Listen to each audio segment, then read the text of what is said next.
good, Fin Nation? What's good? It's your boy Reason. We are back here for another one, and it is the All-Star Super Duper panel. Let's call it. We got TD Phins Talk, DouglieDoWrong. TD, if you haven't subscribed to him, go help him hit 20,000. Dougley just hit 30,000. Kevin Dern from Dolphins Talk is here, and then of course.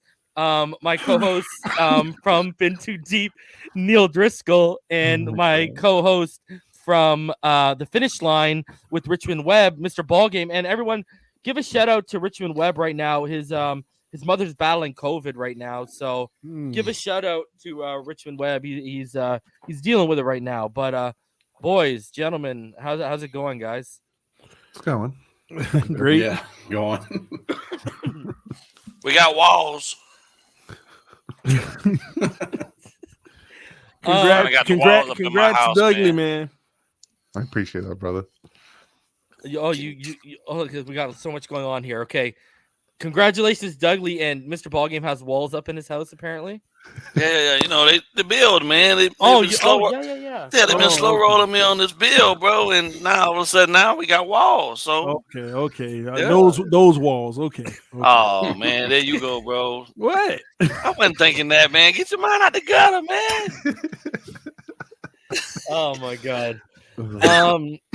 All right. So Neal has made a statement that he's not going to talk a lot about Tua tonight. So in light of that, let's start off. I want everyone's opinion on Tua's season in 2021. I mean, I know a lot of us are going to talk about how it had the roller coaster, the ups and downs.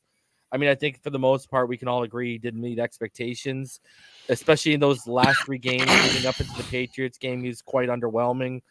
And obviously there's context in the situation, but let's start off with TD. Let's get your thoughts on Tua Tagovailoa's 2021 season. Now that you've stepped back, you've had a couple weeks to reflect on it. What's your thoughts on it in terms of, the big question? If we don't get an upgrade, are you okay rolling into a third year after what you saw in year 2? It's not if we don't get an upgrade. For me, it's if we can't get an upgrade. If we can't get an upgrade for Tua Tagovailoa, okay, I'm fine. We move on and hope for the best. That he's able to turn a corner that I personally don't see to come, but that doesn't mean he can't. My opinion isn't the end all be. I think he has a lot of work to do though, and I know we're probably going to get to it as we go through this stream, but this situation of uncertainty, not for him being at the quarterback position, but everything is 10 times more uncertain now. You don't know what system you're going to be running. You don't know what personnel you're going to be working with to even get to working with them sooner. You don't know anything. And that's not good for Tua, because I've discovered that he's a kinesthetic learner, where he's just like me. Most people are kinesthetic learners though. They're the type of people. He said it in his press conference, actually. I'm just, that's like an appreciation chuckle of the research you've done. And I didn't think I was about to hear what learning curve he's on. And I appreciate you, bro. I applaud you for going out there. He's kinesthetic. And the problem is, without him doing the actual actions, getting the looks, seeing the different defenses, actually failing in it twice to be an ecstasy. The thing about Tua and most kinesthetic people, when you put them in a new situation, they're going to fail once, they're going to fail twice, but they'll never fail again after that. They'll knock that out of the park. And that's why when he got hurt earlier in the season, I got pissed, because you ain't learning nothing sitting down watching film. He said it himself. I'm not the type of guy that learns from film. I need to go out there and do it over and over. And my assumption was correct. He's kinesthetic. That's why he didn't learn that playbook. Bro, I think, I think that's a great observation, to be honest with you, because you saw it multiple. I talked about this privately with BallGame and EM, and I just didn't label it what you've labeled it. That's perfect, because if you saw, there was multiple times this year, if you watch the film, they would run something. He would miss the read. They'd come back to it later in the game. He ain't missing the read a second time if it's there. So that's a good day. Hey, I no pushback. The problem is he has to see it all first. And my thing is we did him a disservice by putting him in a system that he keeps seeing the same thing over and over again. Yeah. And then you don't have him in a system where everything is new, allowing him to fail so he can be great on the back end. So my biggest fear coming out of this year with Tua is that next year, whoever it is, they actually do the right thing and put him in the unfamiliar situation. He struggles all year, which he should, but this is the only year you really have. Yeah, it's your third year. We can't afford growing pains, basically. So it's almost like, that whole narrative, he was set up to fail. Damned if you do, damned if you don't. Basically. Yeah, it is what it is, but because I've been preaching that since day one. Make sure in practice, because I went to training camp and I watched about 11 practices this year, and I saw zone and cushion and no pressure in almost all of them. I saw them start to ramp up pressure at times, but you don't sack a quarterback. You just put your hand up, say, I would have got that sack or whatever. But I saw the zone. I saw Waddle in motion. I saw throwing the ball between the zone, him just completing everything. And I left camp telling everybody, oh my gosh, if teams play zone against us, Tua's going to murder them. He is going to be the greatest thing ever. All that other stuff, I don't know, because that's what he struggles in. And I'm mad that in practice, you had that many days that I didn't even see you put work in man-to-man, press coverage. I didn't even see them put the work in, and that's why I was frustrated. I want to see his struggles so I can see him actually grow in them. So I'm nervous about if we do stick with Tua next year, then he didn't learn anything this year. That's my point. Yeah, the issue is it's kind of like, I said the one correlation that, or the one, the one thing you could tie to Flores and Tua where they mirrored each other was they were both going again into a prove-it year. Tua was going into another prove-it year, and Brian Flores was going to go into another prove-it year as a coach. I mean, and that's the fact of the matter. Tua, like I said, I don't get why people were crying over Brian Flores like we lost Vince Lombardi, because everyone knows I love Tua, but if we traded him, you think I'd be crying up here? Because here's the fact of the matter. Brian Flores and Tua Tagovailoa have proven nothing at this level so far. Like that's just where we're at. The last thing on it, bro, and I'll let it move on. I feel like he didn't learn anything this year. He got 3 teams in a row to give him that different look that he struggles in, but he didn't get to learn from them because he got 3 different looks in what he struggles in, but never had time to actually work on the improvement of it. Started with the Jets, in my opinion, went on to the Saints, and then went into Tennessee. And some part of it, you could say New England as well, but good thing that we leaned on the run game so that he could at least be efficient in that process. But again, I just feel like he didn't learn anything. He just did what I already knew. We did more of what he does well, and he showed better results in it with his completion percentage. But he didn't learn anything this year, and in my opinion, in the main things that he struggled with. And I actually saw some regression as far as consistency. Because that's my conclusion with Tua this year. He was consistently inconsistent. Yeah, I think I can't say and sit here and say I think he definitely learned things. Like I saw him making throws, he definitely wasn't making in year one. But like when you talk about when you talk about the regression part, like I'm talking about reading the different levels of the field and stuff. Well, I think he's gotten better at it. My thing is he just doesn't do it consistently enough. Like my thing is, I go back to the fact that this guy will predetermine reads, and I always go back to the Saints game because it's a perfect example.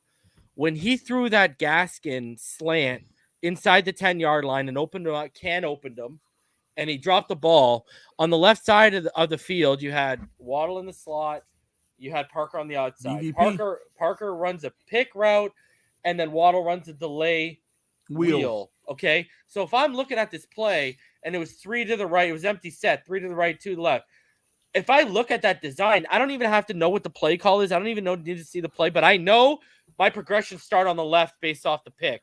And he's predetermining stuff and he's missing stuff. It's the same thing where, you know how many times he missed Gesicki or DVP over the middle inside the 5-yard line, over the middle of the end zone because he didn't read there's no safety there and he's predetermining something to the outside, like the back pylon or something. Like my thing is, and that's what frustrates me, is I know he can do it because he's shown checking out of things. He's shown the ability to audible when he sees something from the defense. He's shown me this, but he doesn't show me nearly consistent enough, and that's what makes me like pull my hair out with him. It's the worst thing because it's like someone teasing you with like, I love chocolate mousse. It's like someone putting chocolate mousse on a spoon, putting it onto your lips, and then when you go to bite it down, they yank it back out. Now, I'm only talking about Tua, right? Yeah, we're only talking about Tua right now. So we're not talking about the factors around him and stuff. I'm just talking about what he can control. I'm talking about Tua. Dude, reading all three levels and predetermining reads, that's on you, man. Right. He failed in that. He failed in those areas miserably, and I think a lot of that had to do also with the fact that he's still not comfortable with himself yet. Right? You can see there's in some games he'd give you flashes of the old him, and then other ones he'd be completely a shell of himself, and he's still working through the nuances of trying to get his own whole rhythm back. And that's a lot to deal with, right? I mean, when you think about it, like, you know what the thing is, BallGame? I don't practice either. Like, they don't. I don't think he's. Here's the thing. When we went backstage yesterday, a couple of guys, I showed them. It was a throw against Auburn. They were up 21-0, and it was about a 54-yard throw to Jerry Jeudy. He stepped back and he took the snap at like the 46, but he dropped back to like his 48, and then he threw it right to the goal line, right in stride. But do you notice now, because he's overcompensating with this new lower base he has right now, he's putting more arc under the ball than he did back then. He doesn't have as much torque coming through his hip right now, and I don't know if he's going to be the same guy we saw in Tuscaloosa. Now, that's why I say the third year is so important for him, because I think by the end of the third year, we're going to have an idea if he'll ever be the same athlete, if he'll ever have the same torque in that hip, if he'll ever get back mechanically to what he was. Because if you look at his mechanics, TD talked about regression.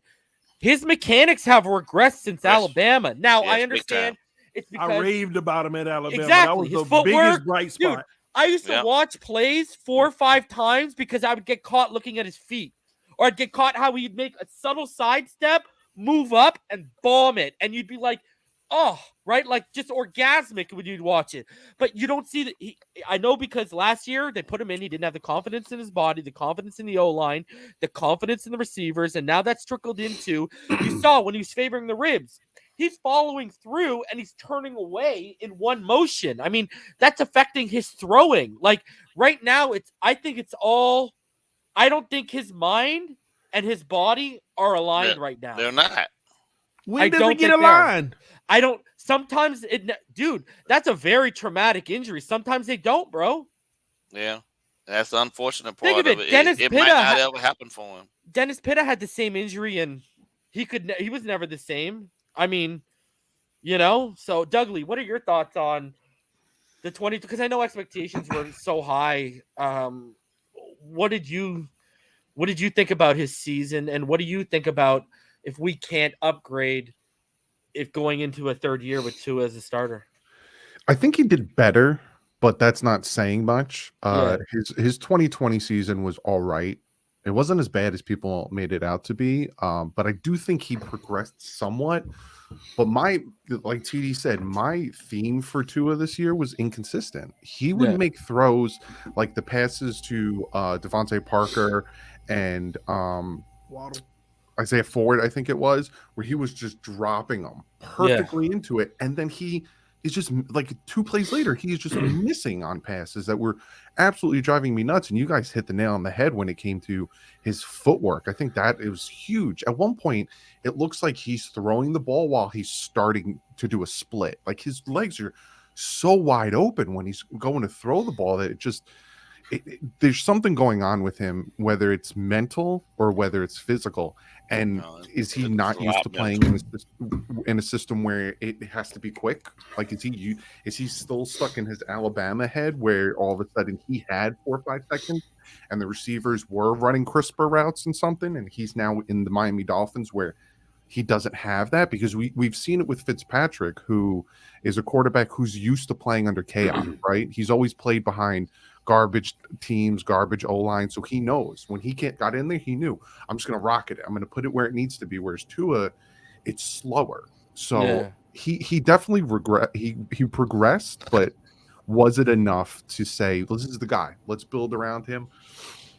I don't know, but like we were saying, if we can't upgrade, I need to see what like. We see with Ryan Tannehill, right? Ryan Tannehill now with Tennessee, #1 AFC team. Got him a good run game, got him an offensive line, got him a defense consistently in the playoffs. But you take away the run game, then all of a sudden you rely on Ryan Tannehill, they start to lose. So it's like, are we wanting to have another quarterback where you need everything perfect again? But Tannehill, Tua has never had anything around him like that. So it's the unknown, and it's another situation where we're sitting there, like you said, Reason, with the unknown. We have the unknown with the head coach, and now we have the unknown with the quarterback, and we're going to go into a season with both. Or can we get the head coach and a proven quarterback? Well, Yes, I would TV. argue that. I mean, well, not even to argue, but I would say, well, shit, could we just get some consistency in at least one of the areas of support? As they will the this wide year. receiving core. I mean, and a lot of teams don't run the ball, so I can get that you just need the running game just to keep teams honest. But damn, at least let the wide receivers show up. Yeah. Right? You can't go into a season. You can't really go into a season hoping for a whole lot from a rookie, and that's what we did. We pinned all our hopes on a rookie. 104 catches from one dude, but the guy who's supposed to be your veteran, the guy that's supposed to hold your room down for you, had 38 or 40, and Durham Smythe had 36. So come on, man, like some consistency somewhere. Go ahead, TV. I forgot one important thing that honestly pissed me off with Tua this year. It was an area that I wanted to see him improve in. He wasn't terrible and he wasn't great, but I did want to see improvement, and I didn't, because it was a huge factor in every game. I was mad about his ball placement this year. And what I mean by that is, you saw the frustration with Waddle and so many players from as simple as ball placement, putting the ball out for the receiver on the run versus them have to jump off their feet, and by the time they come down, they get tackled right away because there's so many opportunities. But because here's what's frustrating, there are some he puts on a rope, you be like, God, dog, like we need at least another 15% consistency of that. Everything ain't gonna be perfect ball placement, but it was like a 50-50 when you need it to be a 70-30 in the NFL. And that was one of his main selling points coming out in the draft too, right? Yes, and he said it after a game in an interview. He said out his own mouth in one of the main games where I was mad about it. He said, we got a lot of. They were praising him in his ball placement, and he said to the reporter, "Well, I got to be better with where I place the ball because we left a lot of yak on the field." I think that was the Giants game you're referring to, where the lady was interviewing him. Yeah. That was the Giants game. There were so many games where 3rd and 8, Waddle coming across the middle. Waddle has to stop, jump up, catch, turn, and bam, gets knocked. But he had his guy by 5 feet. It was an easy bam, rip up the sideline. In so many situations. And what I did appreciate from Tua, though, he recognized it. In the game after the bye week, his first interview, it was one of the things that he pointed out again. And I appreciated it because he had time to sit there and watch his film. Really, on the bye week, you got time to really break down your own game. One of the first things he said in the press conference is, I got to be better helping my receivers, the ball placement, so that we can get more out of what we're doing. It's funny you mentioned that game because, Martin, I remember you were on my channel in the post game. Remember he had like a 73 completion percentage or something stupid that game, like something high. Was I not complaining about his ball placement and his accuracy that game the whole time?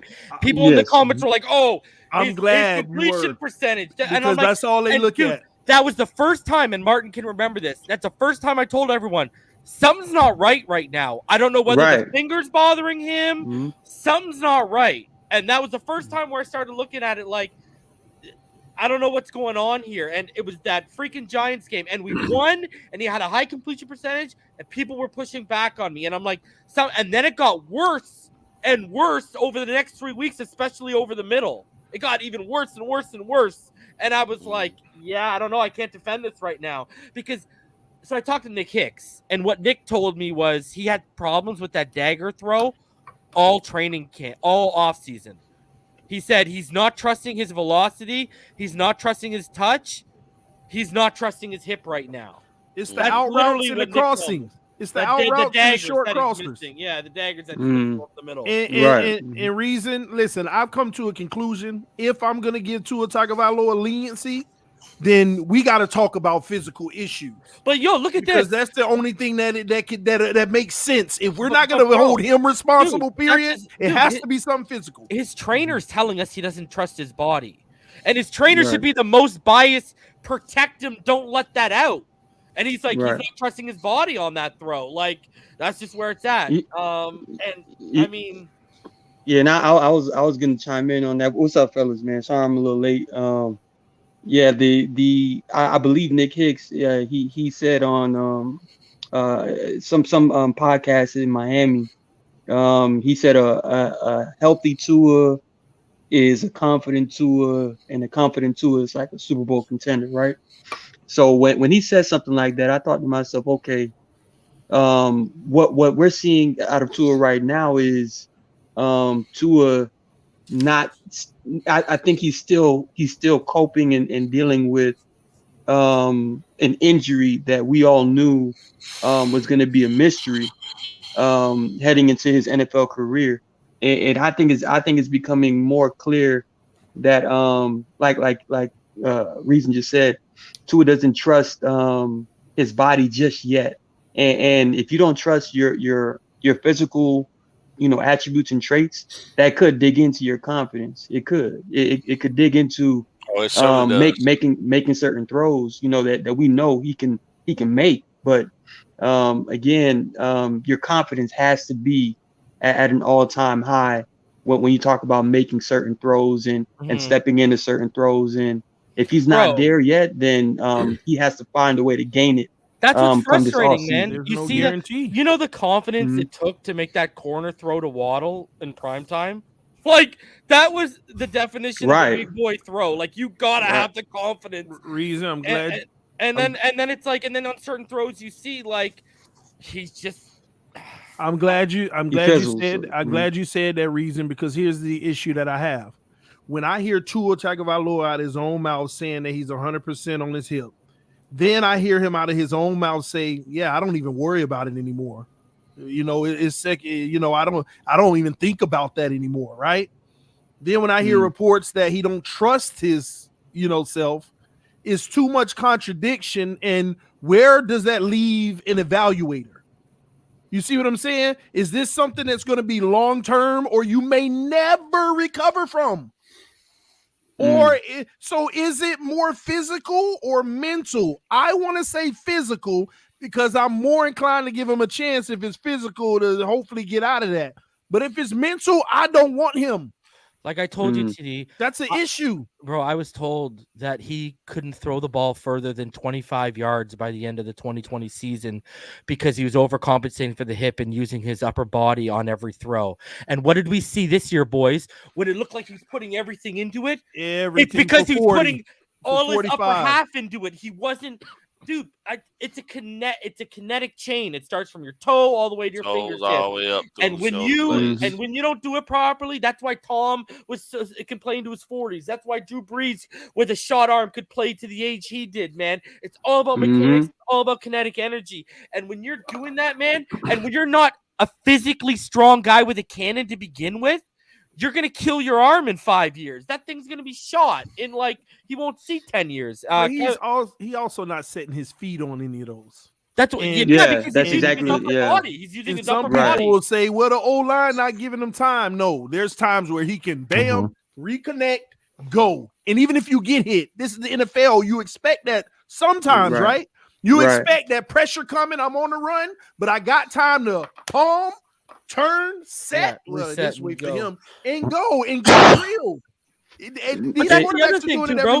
Listen, TD, we just talked about consistency, but then you'll see plays where his mechanics and his footwork in the pocket, it's Tuscaloosa Tua, and you're like, oh, there he is, and then he disappears, and you're like, you know what I mean? Anyways, Kevin, your thoughts on Tua's year, and if we can't upgrade from him, how do you feel about going in the third year? Because for the record, since I joined TD Phins Talk in 2019, I always said with quarterbacks especially, I want to see 3 years. So I'm getting my wish. Potentially, I still think they're gonna. I still totally believe they're gonna try and upgrade with a veteran. I don't think they're gonna look at a rookie. So, what do you think with this whole situation, Yeah. Kevin? So, yeah, I they think will. They'll try.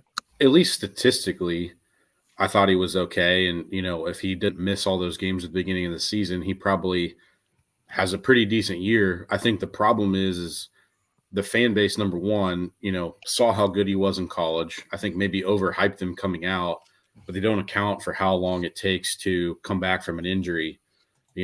I had the opportunity to be around the Bengals when Carson Palmer got hit in, what was that, 05 when he tore his ACL in the playoff game. I was just looking at it. Yeah, 05, 06 season. Yeah, I was just looking at it yesterday, actually. I got a chance to see several Bengals practices from the sideline in 06, and Carson Palmer's confidence level came back pretty quickly. And I think part of the problem also with Tua is you have Joe Burrow, who's already got a team in the playoffs.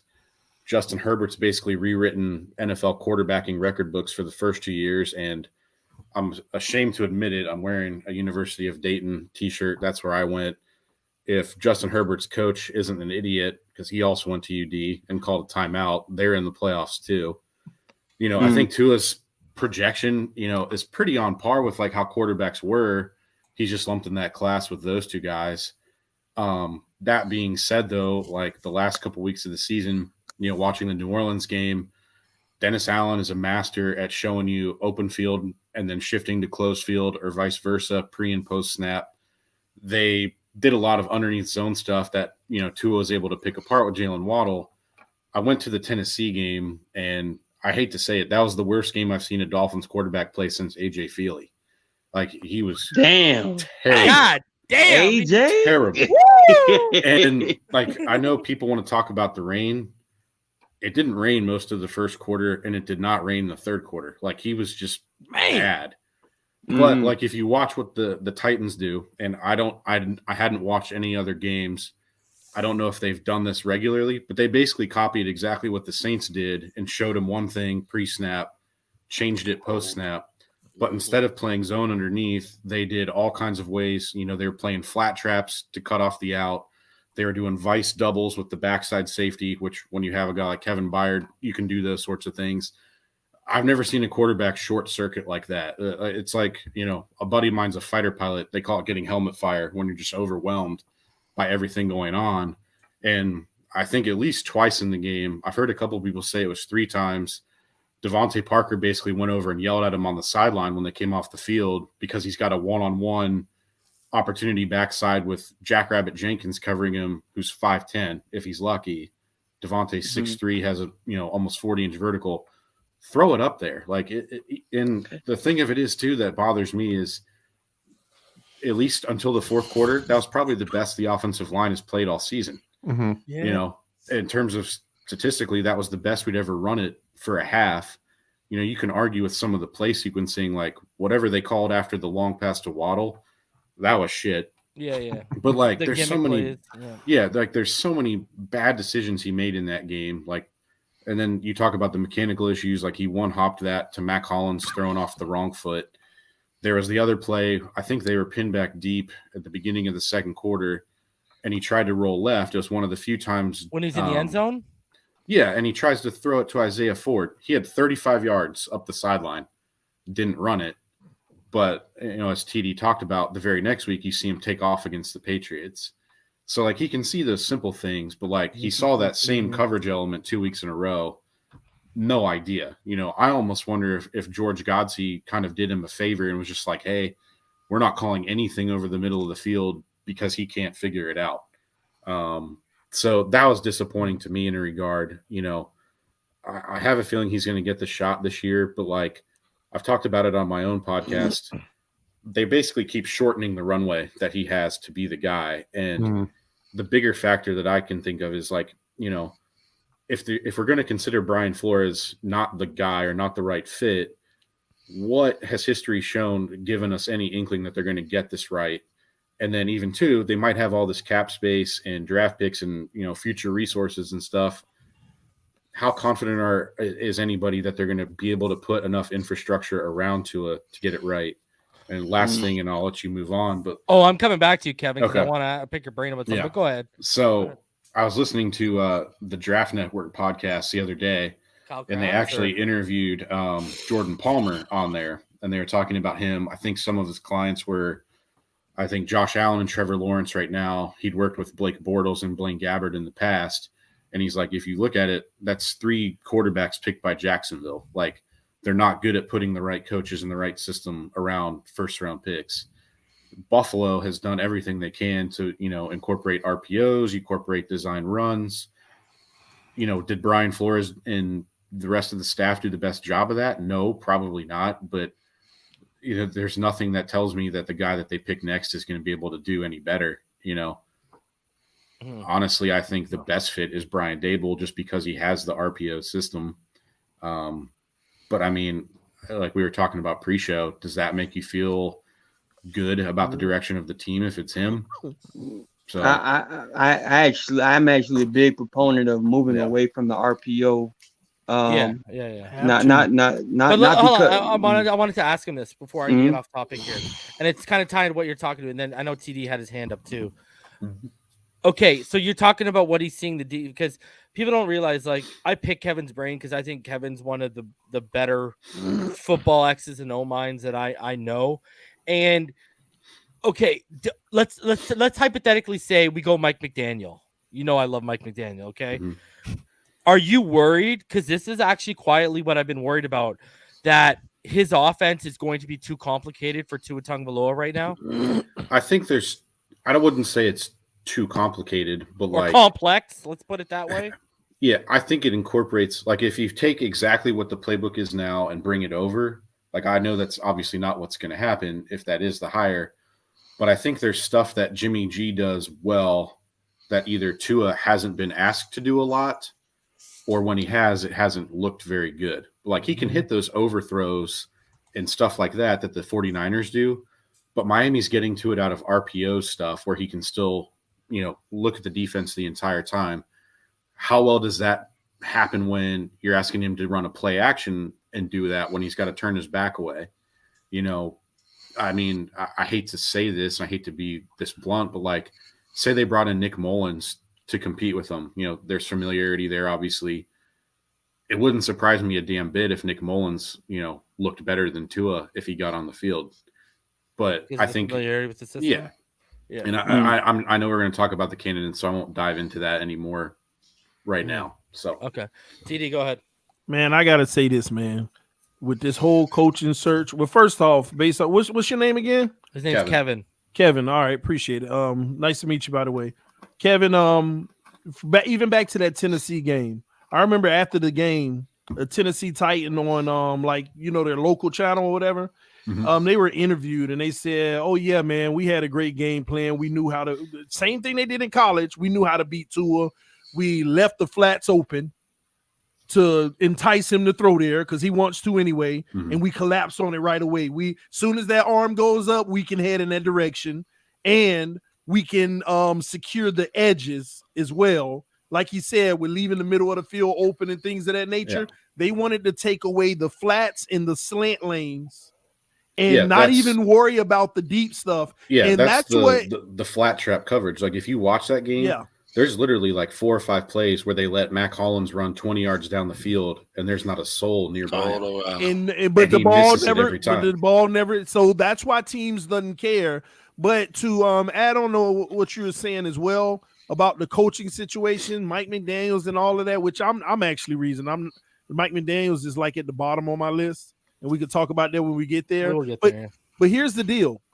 Regardless of what offense you bring in, we'll talk about it. No, I'll tell you why. I like him for certain reasons. Yeah. But no matter what offensive coordinator you bring in here, complex or simple offense, that still has nothing to do with showing him one look and going to another if you can't identify what they're trying to do pre-snap and post-snap.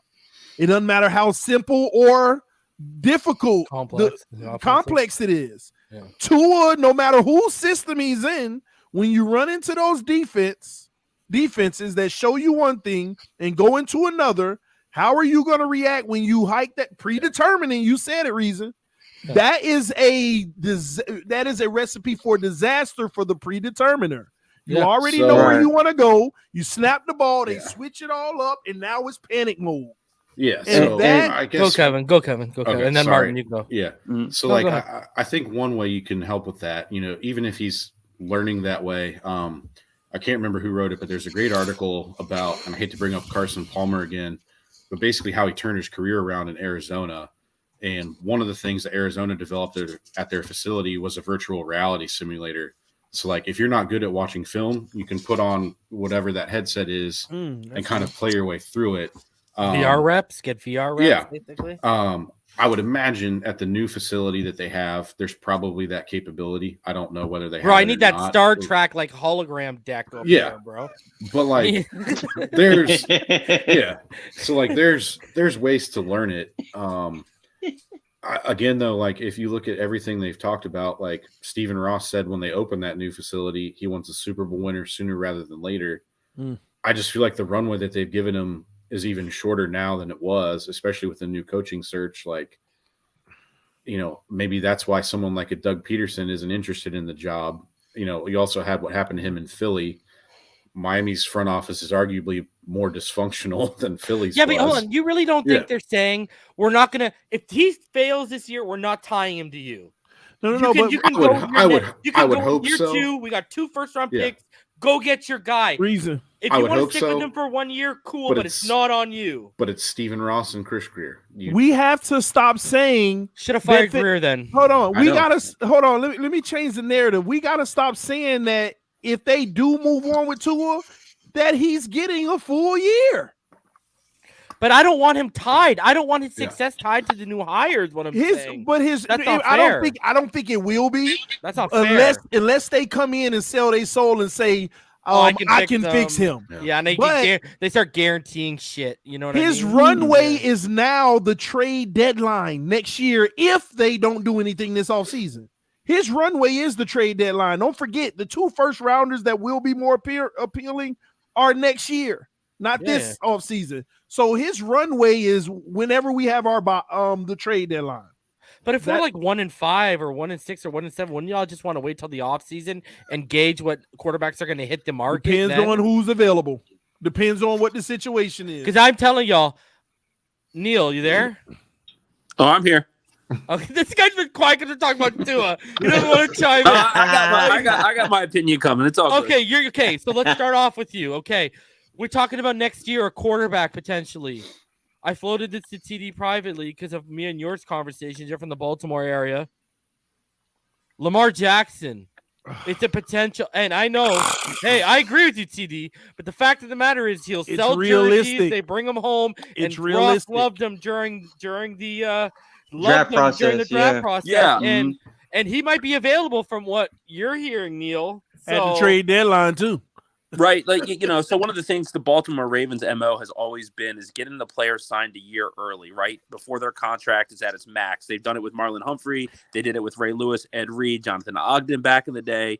And there's a reluctancy there because there's a disagreement in the front office whether to give Lamar Jackson $250 million or not. And, Tyler Huntley came in and looked really, really good for a few weeks. And then when the season was on the line, teams figured him out a little bit more and he struggled. I think that he'll play under the tag, the 5th-year option.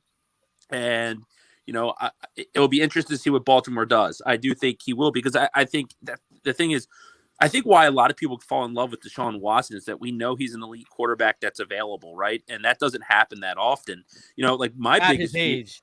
My biggest fear is I entered this season thinking Tua had to show me something that made me believe that he is the franchise quarterback.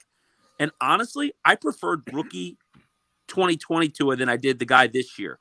The game against Arizona, right, where he carried that team, made big boy throws, made plays with his legs. I haven't seen that again. He turned the ball over a lot more this year, right? 9 fumbles. Was it 12? I think 10 or 12 picks. No, 10 picks. So he had 19 turnovers this year. or at least put the ball on the ground 9 times with fumbles. He didn't lose them all, but it's those things. Like, to be honest, my expectation for Tua and the Dolphins this year is what we're seeing in Cincinnati. Because I don't think Zach Taylor's a good coach. I don't think they have a great offensive line. Now, sure, they have an awesome receiving core in Joe Mixon, but I'd take our defense over there 10 out of 10 times as well. Like, I just thought that we would see that. And, look, I don't think the Watson thing is going to happen. So, I don't know who else is going to be available to upgrade around, in this offseason. So I think you almost have to build this roster as complete as you can and go in with Tua.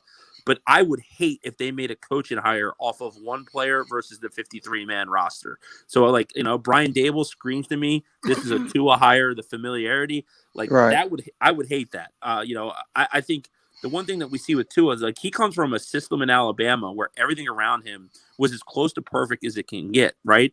And then you come to the Dolphins, it's a chaotic organization. We use that term a lot today, and I think that's a really good term to describe what he had to deal with since he's been here. The trade rumors, the offensive line, the musical chairs not finding a bell cow running back, the inconsistency of the wide receiver position, the lack of continuity between the offensive play callers. And then at the end of the day, I don't care what job you have. If I go to work on Monday and my boss is telling me, hey, I should have hired Kevin Smith instead of you, right? If I'm hearing shit like that, I'm going to be sitting there I hate this dude. And I really do think for Tua, what's happening with him is that, and you can see it on his face, I think his body physically isn't getting back to where it was. And mentally, it's exhausting him. I really see it in his face. And it sucks because I think that we all agree here. Tua's a warrior fighting back from this injury. He's a hard guy not to like, but it's hard. We all thought he was going to defy the odds, and he's not defying the odds right now. That's literally what's happening. And good point, Neal. I don't expect him to, though. Good point, Neal, with the Cincinnati thing, because they don't have the greatest O-line. All they protect with Burrow is his blind side. When you saw that playoff game over the weekend, you know how in the playoffs they give you the rank at position for each player? His center, his right tackle, and his right guard are all ranked in the low 30s out of 42 at each position. Yeah, they're ranked 22nd overall by PFF. Yeah, his left tackle is ranked number 5. And his left guard is ranked in the teens or something. Yeah. But that whole right side of the line is pure trash. Now, it ain't last like ours, but their line is made off of his blind side on that left side. Couple things about that. I live in Cincinnati. I've worked for a Bengals player. Both the guys who started on the right side in that playoff game were backups. Those aren't the normal starters. Mm-hmm. But that's what he was dealing with. Right. They did give up the most sacks in the NFL. Burrow got sacked 51 times. I think Miami combined only gave up 39. Tua avoided quite a bit, though. I will actually give him that. Because he only got sacked 20. Brissett got sacked 19. But, people don't realize how good Cincinnati's defense was. I think statistically it was ahead of Miami's in pretty much every category except for some of the passing defensive stats. They're pretty legit. Yep. Right. So, here you go. Tua near fact number 1. If we didn't have all those drops against Buffalo last year, Tua would have had the first 500-plus yard passing game out of the rookie class. That's a Tua near fact brought to you by Phinside the NFL. Bro, that's what we'd hear, bro. So I'm just bringing Twitter to YouTube. And to be fair, man, Tua struggles these first couple of years.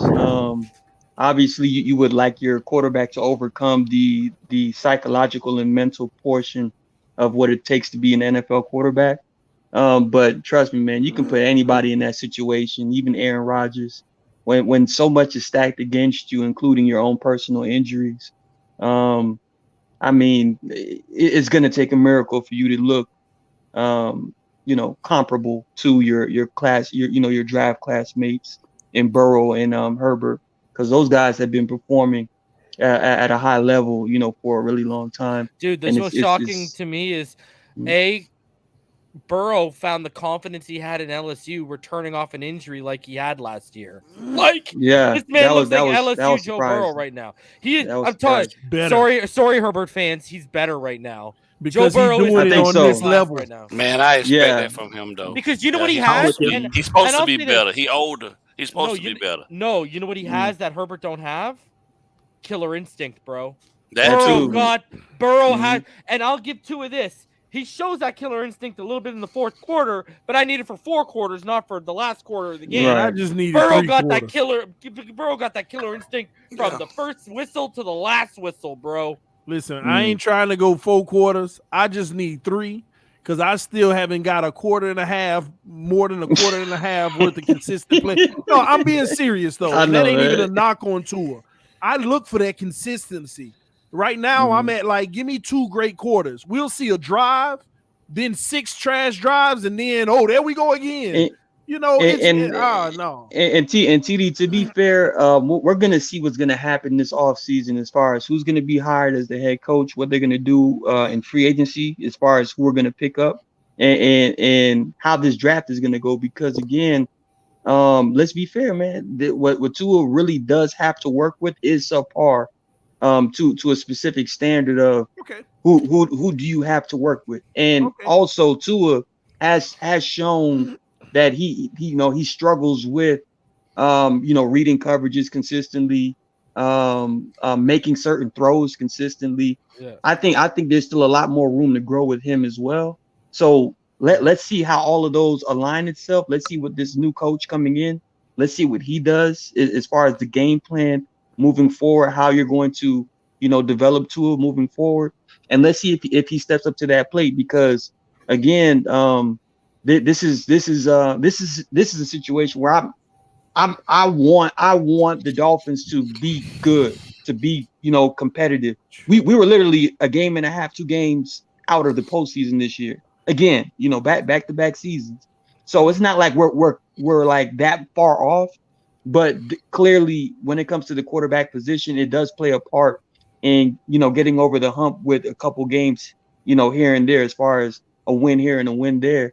Yeah, we need Tua to step up and hopefully they put it together for it to actually come to fruition, because we've been waiting. I got to call out someone in the comments. Irving, I love you. But you know what? First of all, when the Raiders dropped back into soft zone that game, I knew Herbert was going to tie the game. You know what the thing was? And you can go check my Twitter for the receipt. Once overtime hit, I knew he was going to lose. And I knew they were about to tie it and lose. Thing is, Burrow would have won that game, bro. That's the difference. Burrow would have finished that off. I agree with you, but that was still a performance. Boy. Oh, it was. Nah, but I knew it was going to happen. Yeah. Like, I knew he was about to tie this game, and I knew they were going to lose in overtime. And sure enough. And, bro, you know what? Perfect example of that game. Killer instinct. Why do we catch Herbert on the sideline saying to someone, I've never wanted a tie so bad in my life? Well, bro, you want to win, bro. You want to win. Don't give me no tie. That's disappointing to me. Yeah. Bro, but you know what? You know what scares me? Second place, the first loser. This guy with a participation award, bro. Come on. Right, but if they tied that game, they would have been in the playoffs. Yeah, they would have. 100, but I ain't trying to tie, bro. I'm trying to win and knock your ass out. I don't know why they called the timeout, but that's not the end of there. The whole reason.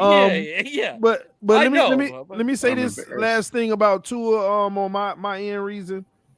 It ain't gonna be the last thing. But go ahead. Well, maybe you're right. But do y'all realize Tua has more situations going into this next year against him than he did in the last 2 years? Oh yeah. He actually has a worse situation that he's going into now than the last few years. You don't know who your coach is. You don't even know what system you're going to run. You don't know if you're going to have Gesicki.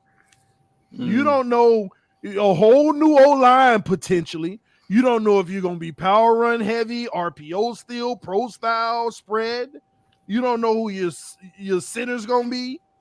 And another thing that's going to be a heavy conversation this offseason that it might be premature to have, who do you even bring in as the backup? Because you want to upgrade from Brissett, but I'm scared that any upgrade from Brissett is still could be fighting for a starting job. I'm not even trying to troll. I know you're not. Real talk. Any upgrade over Brissett could if Tua struggles again, if Tua starts the season with them 3 bad games he had at the end of the season, right? It could be a training camp competition. Upgrade over Brissett could be an issue. What if it's Nick Mullins, Kevin? Man, not to mention the draft and all this stuff. He has instilled the normal issues, man. He has and then his mental should be even in more turmoil because he knows that this is it. Yeah. Last year it was whatever happened. Now. Is this a crazy scenario, fellas? Where's Adam Gase when I need him to come defend my quarterback that he didn't draft? Is this a crazy scenario right here, fellas? What if we can get a Jim Harbaugh and Harbaugh makes a call to a retired Andrew Luck and says, "Look, man." No, can I tell you something? I've confirmed. If Harbaugh come here, he ain't keeping to him. I've confirmed to is working with Tom House this offseason. He's in there.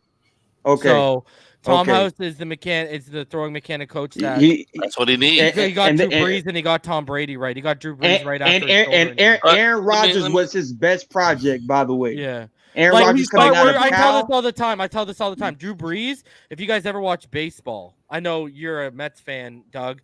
Drew Brees has the same throwing motion as, you remember the Atlanta Braves Hall of Fame pitcher Greg Maddux? Mm-hmm. Yeah. It's the same exact throwing motion. Of course.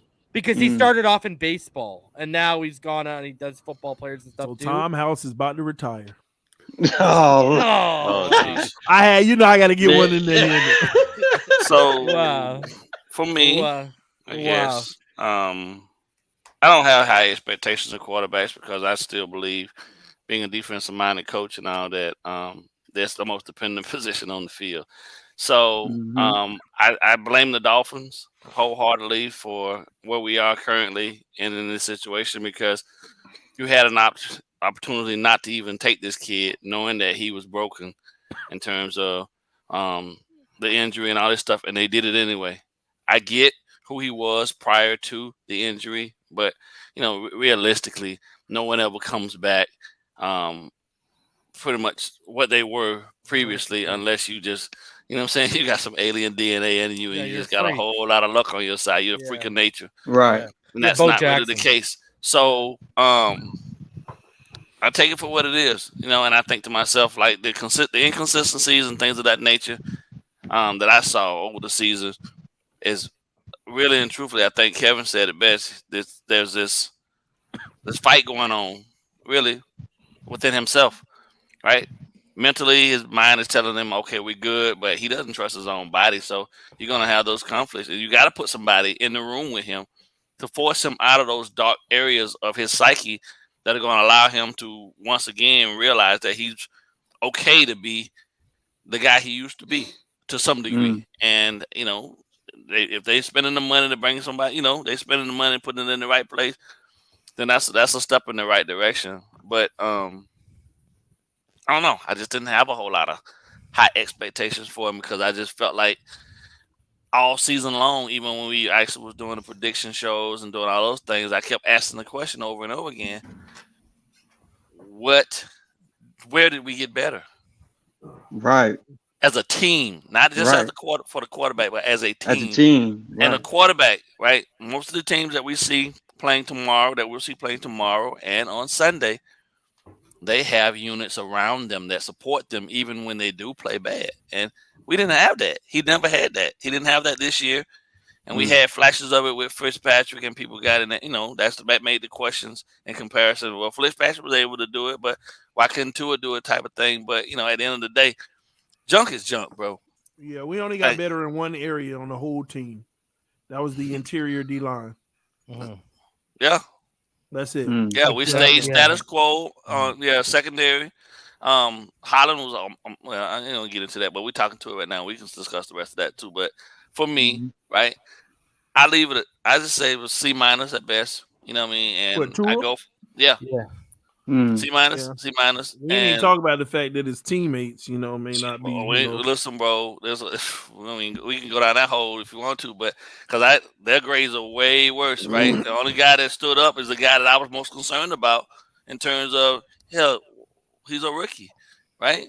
And not that rookies ain't supposed to come in and play, but if you're pinning all your hopes on a guy who's still broken at your quarterback spot and a rookie who's still learning the NFL game, that's poor. You ain't gonna have them there's not gonna be a whole lot of success. And then you got a guy who's supposed to be a tight end that never really wants to line up there. Like, there's a lot of stuff that the Dolphins still have to fix.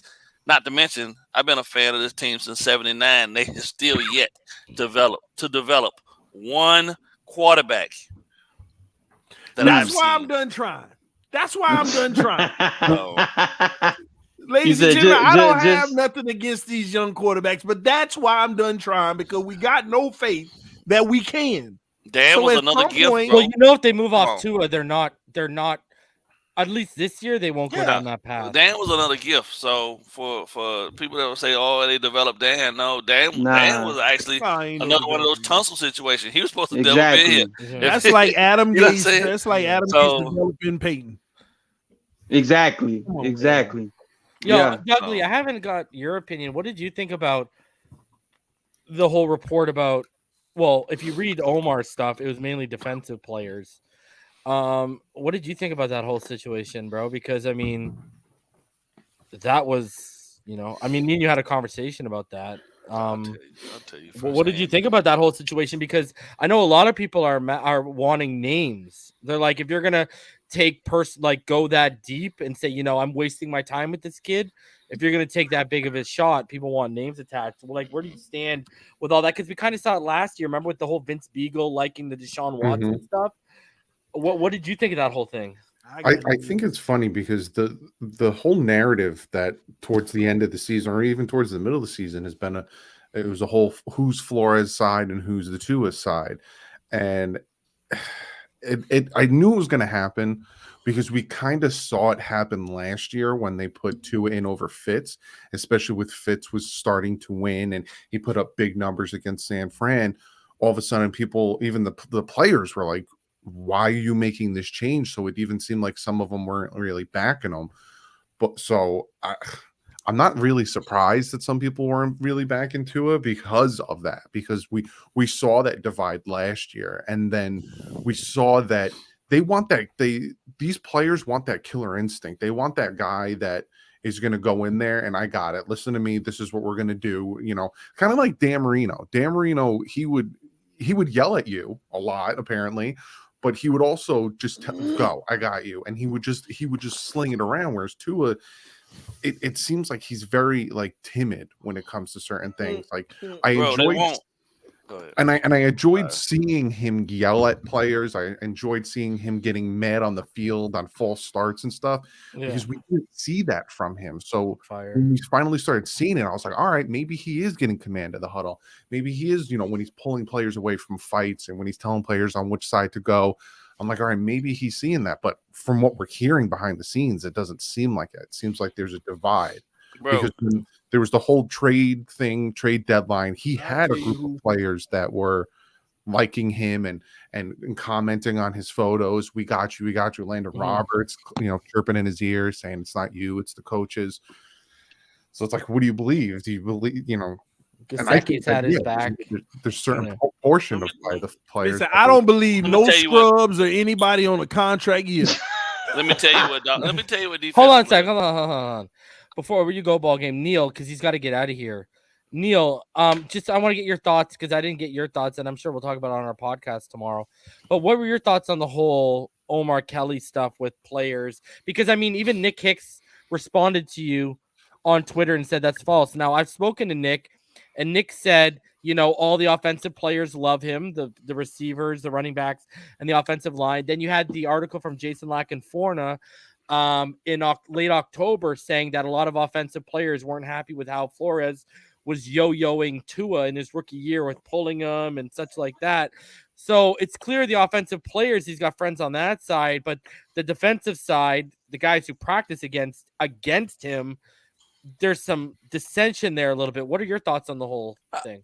I think they botched it from the start when they threw him in for Fitzpatrick. I think they could have let him continue to sit, get healthy, get the mental reps, right? Because that's something, look, Ryan Fitzpatrick, when it comes to like a culture and a team, is a legend. Like, people love him. He's contagious. He's fun, and he's a perfect guy. And I think what happened is when they forced him in, and I think it was probably, my guess is that Stephen Ross was trying to roll with an iron fist to get him in there. I think really that, like, players were forced to pick Team Fitzpatrick and Tua, and Fitzpatrick, being the pro he was trying, he let everyone know he was upset, but he tried to sweep it under the rugs. But like honestly, like kind of, I think Dougley said it well. I mean, like that doesn't surprise me at all. I think that you're going to have animosity one way or another. And I think it's going to be something that's really interesting because I don't think the Dolphins are a good enough team or organization to overcome it. And like people will tell me that I'm baiting and switching and that I'm flip-flopping on Tua.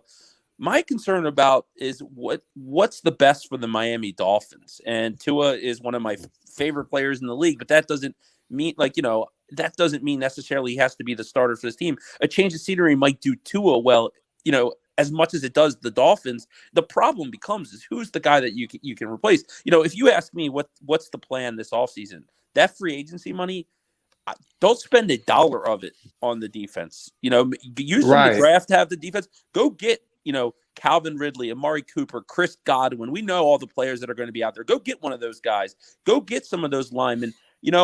For me, like this won't be a popular choice. The most disappointing Miami Dolphin for me last season was Mike Gesicki. And the reason why, first of all, he blocked me because I said he should have caught a ball that hit him in the face mask. I thought that was pretty soft. But really, I mean, he had 2 touchdowns on the season. He didn't have any better of a season than we've seen the last 2 years. And he was pretty much AWOL for half a season.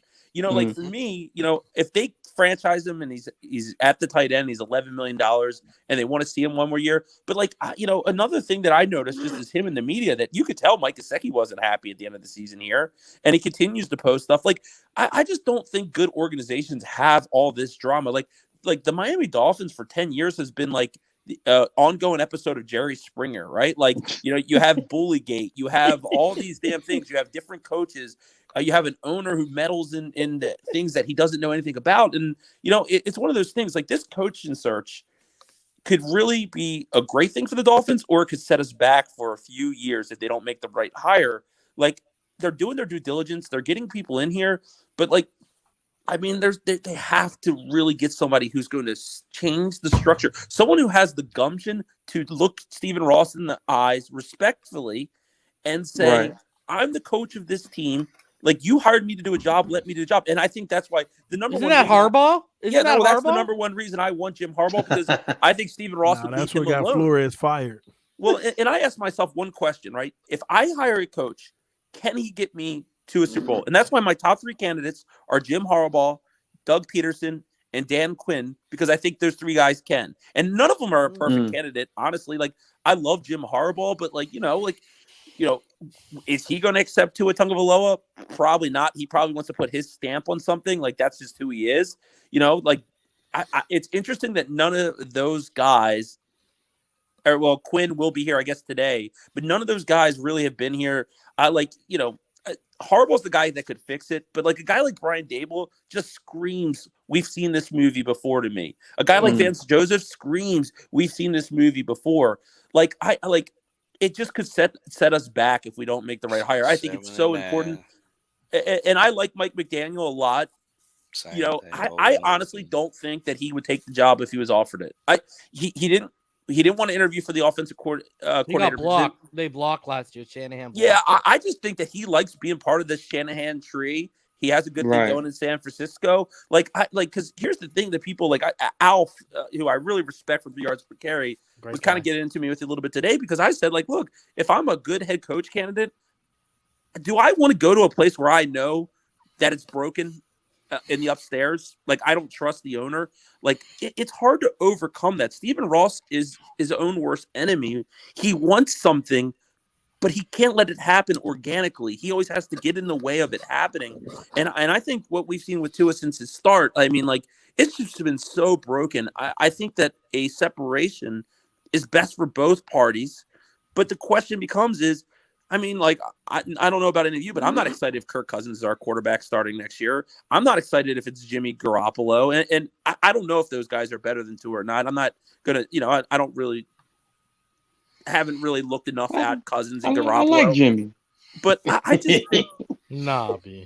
Well, Well, I was just saying, I mean, like, obviously there's Russell Wilson, and is he ever going to be what he was before? There's all these questions. Aaron Rodgers isn't coming here. You know what I mean? Like, it's who do you get? Like, who are you going to replace? It's literally Watson or bust. Like, when you actually break it down. And like, Reason, if you remember what I said. was my guy.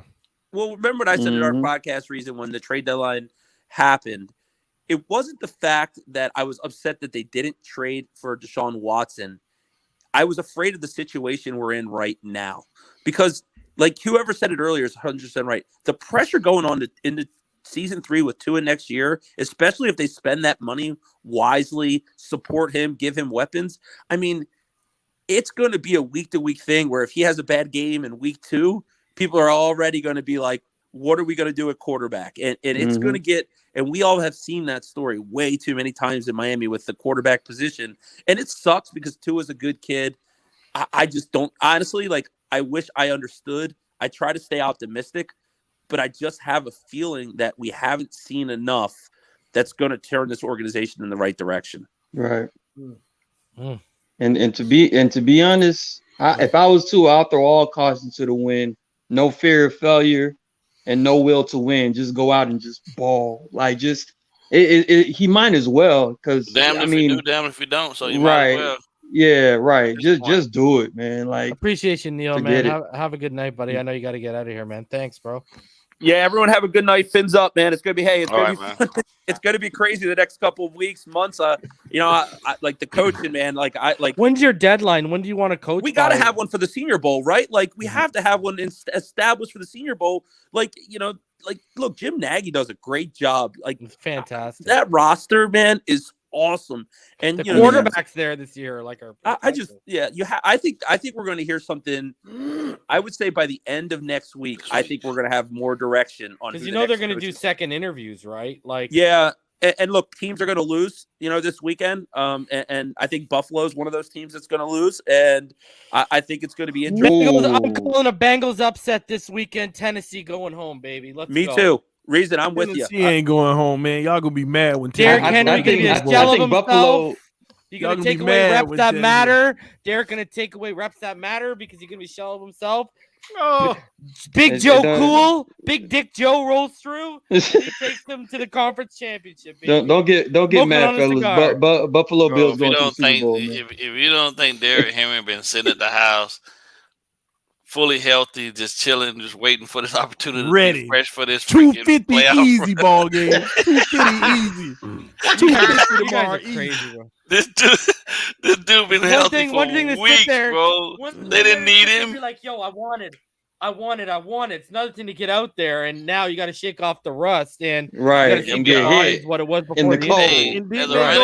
As a running back, he needs legitimately 10 to 12 carries, and he's good. Then they go like 5-2 without him. And he's back in it, and he's back in the groove. They did well.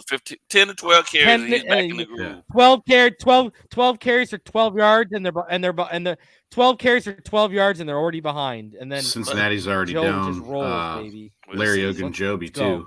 Joe, mark my words. Missing a lot of people in that defense right now. It's like three of their starters. Bro, Joe Cincinnati, Mixon. 3 of their starters out on defense. Joe Mixon has a bigger day than Derrick Henry. I can see that. I can see that happening. Not on Tennessee front.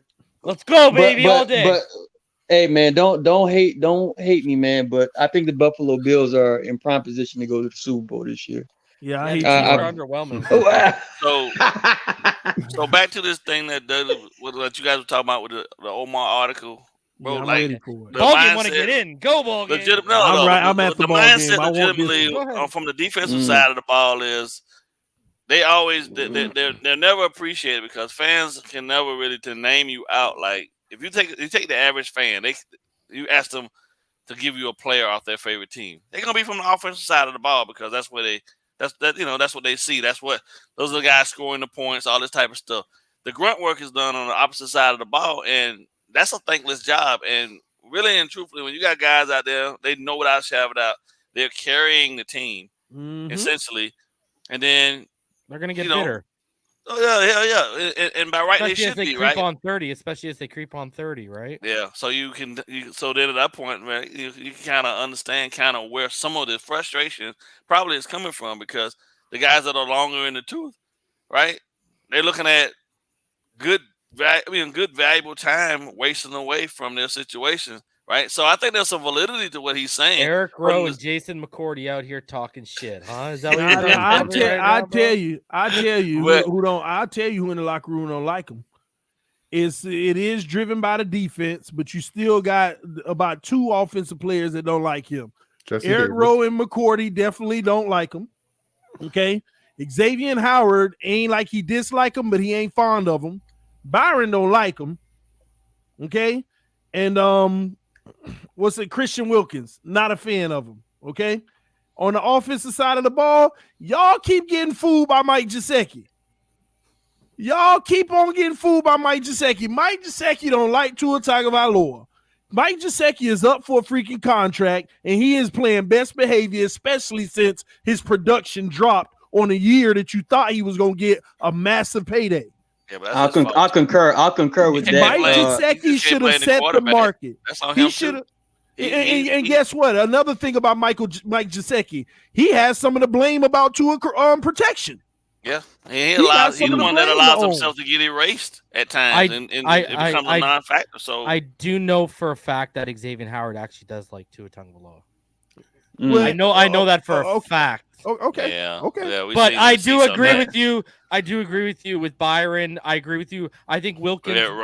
When they always talk about the guys wanting Watson, I believe Wilkins is one of those guys. Absolutely. I do believe Eric Rowe and McCourty. I believe that too. Clemson ties. And Gesicki, I wouldn't be surprised because Gesicki loved Ryan Fitzpatrick, and I know he did not like when Fitzpatrick got. I know he did not like when Fitzpatrick got. Gesicki's mannerisms after like a bad throw or a misread. He doesn't even care, bro. He just walks away. Yeah, he gets mad. Here's the problem with that, right? You get mad at the quarterback for alleged bad ball. Why don't you run a better lap? Why don't you run a better route and get open? That's fair. But listen.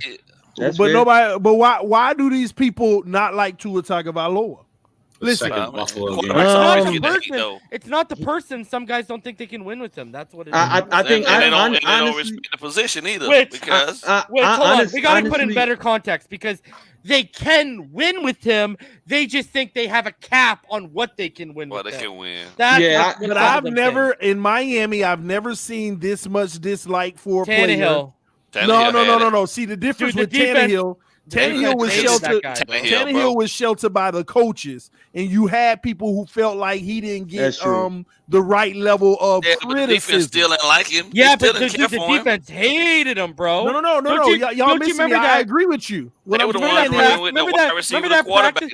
Dude, you remember that practice where they picked him off? They picked him off like 6 times, and they had to tell the defense, and he snapped on the defense. He was losing his shit. And even the running back who came, even the running back who messed up and he kicked him out the huddle, that became a big thing. We knew why they didn't like Tannehill. See, we didn't. This whole Tua thing is somewhat of a mystery, and the reality is, bro. You know why they put up with Tannehill? Because Tannehill had the big arm, he had the athleticism, and he had the size. It was more so this guy has the tools and can't put it together. With Tua, they're looking at him. He doesn't have the tools to put it together. That's what they're looking at. You know what I mean? I think that's what they're looking at. I feel like some people don't like Tua the person. I have heard let me say that I ain't seen people disliking of a person on your team, especially the quarterback, since Jonathan Martin. Right. And they start bullying that man. But his was because of sexual orientation. And my thing is, they like all of these they're not very fond of Tua and this and that. Listen, bro, there's stuff out here that's saying that basically people don't like Tua's as a person and his personality and how he carries himself. He's not a dog in the trenches. Right. He ain't the guy that they feel that can lead him. He's not one of the guys. I've heard he's not one of the guys. TD, I honestly believe that that Tua, he's in a situation where he's been given that silver spoon as a quarterback. When it comes to everything is yours.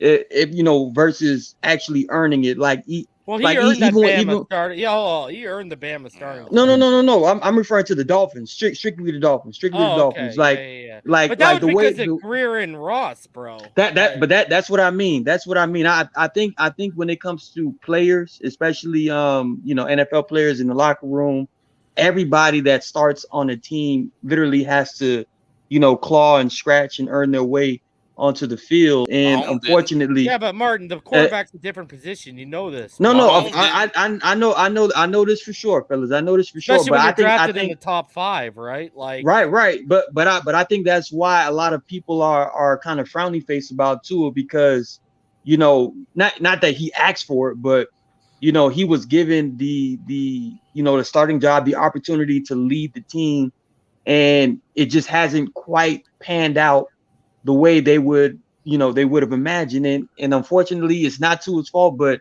it does play a part in them saying we can't do it with this kid because he doesn't have this or he doesn't have that about himself. And you have to earn Martin, that. You have to earn that. Listen, I ain't finna sugarcoat nothing.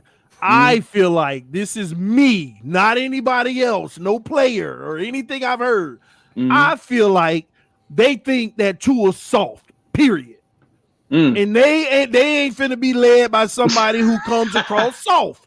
It's just straight up. Your demeanor, like, look at Joe Burrow. Oh, this is the standard. This is the look at when Joe Burrow says stuff in front of the media and stuff. You heard him after that game. Well, I'm not trying to be all high about it and stuff. This is the bottom going forward. This is the expectation. Tua, well, in the hole, you can't talk to people like that and all of that, man.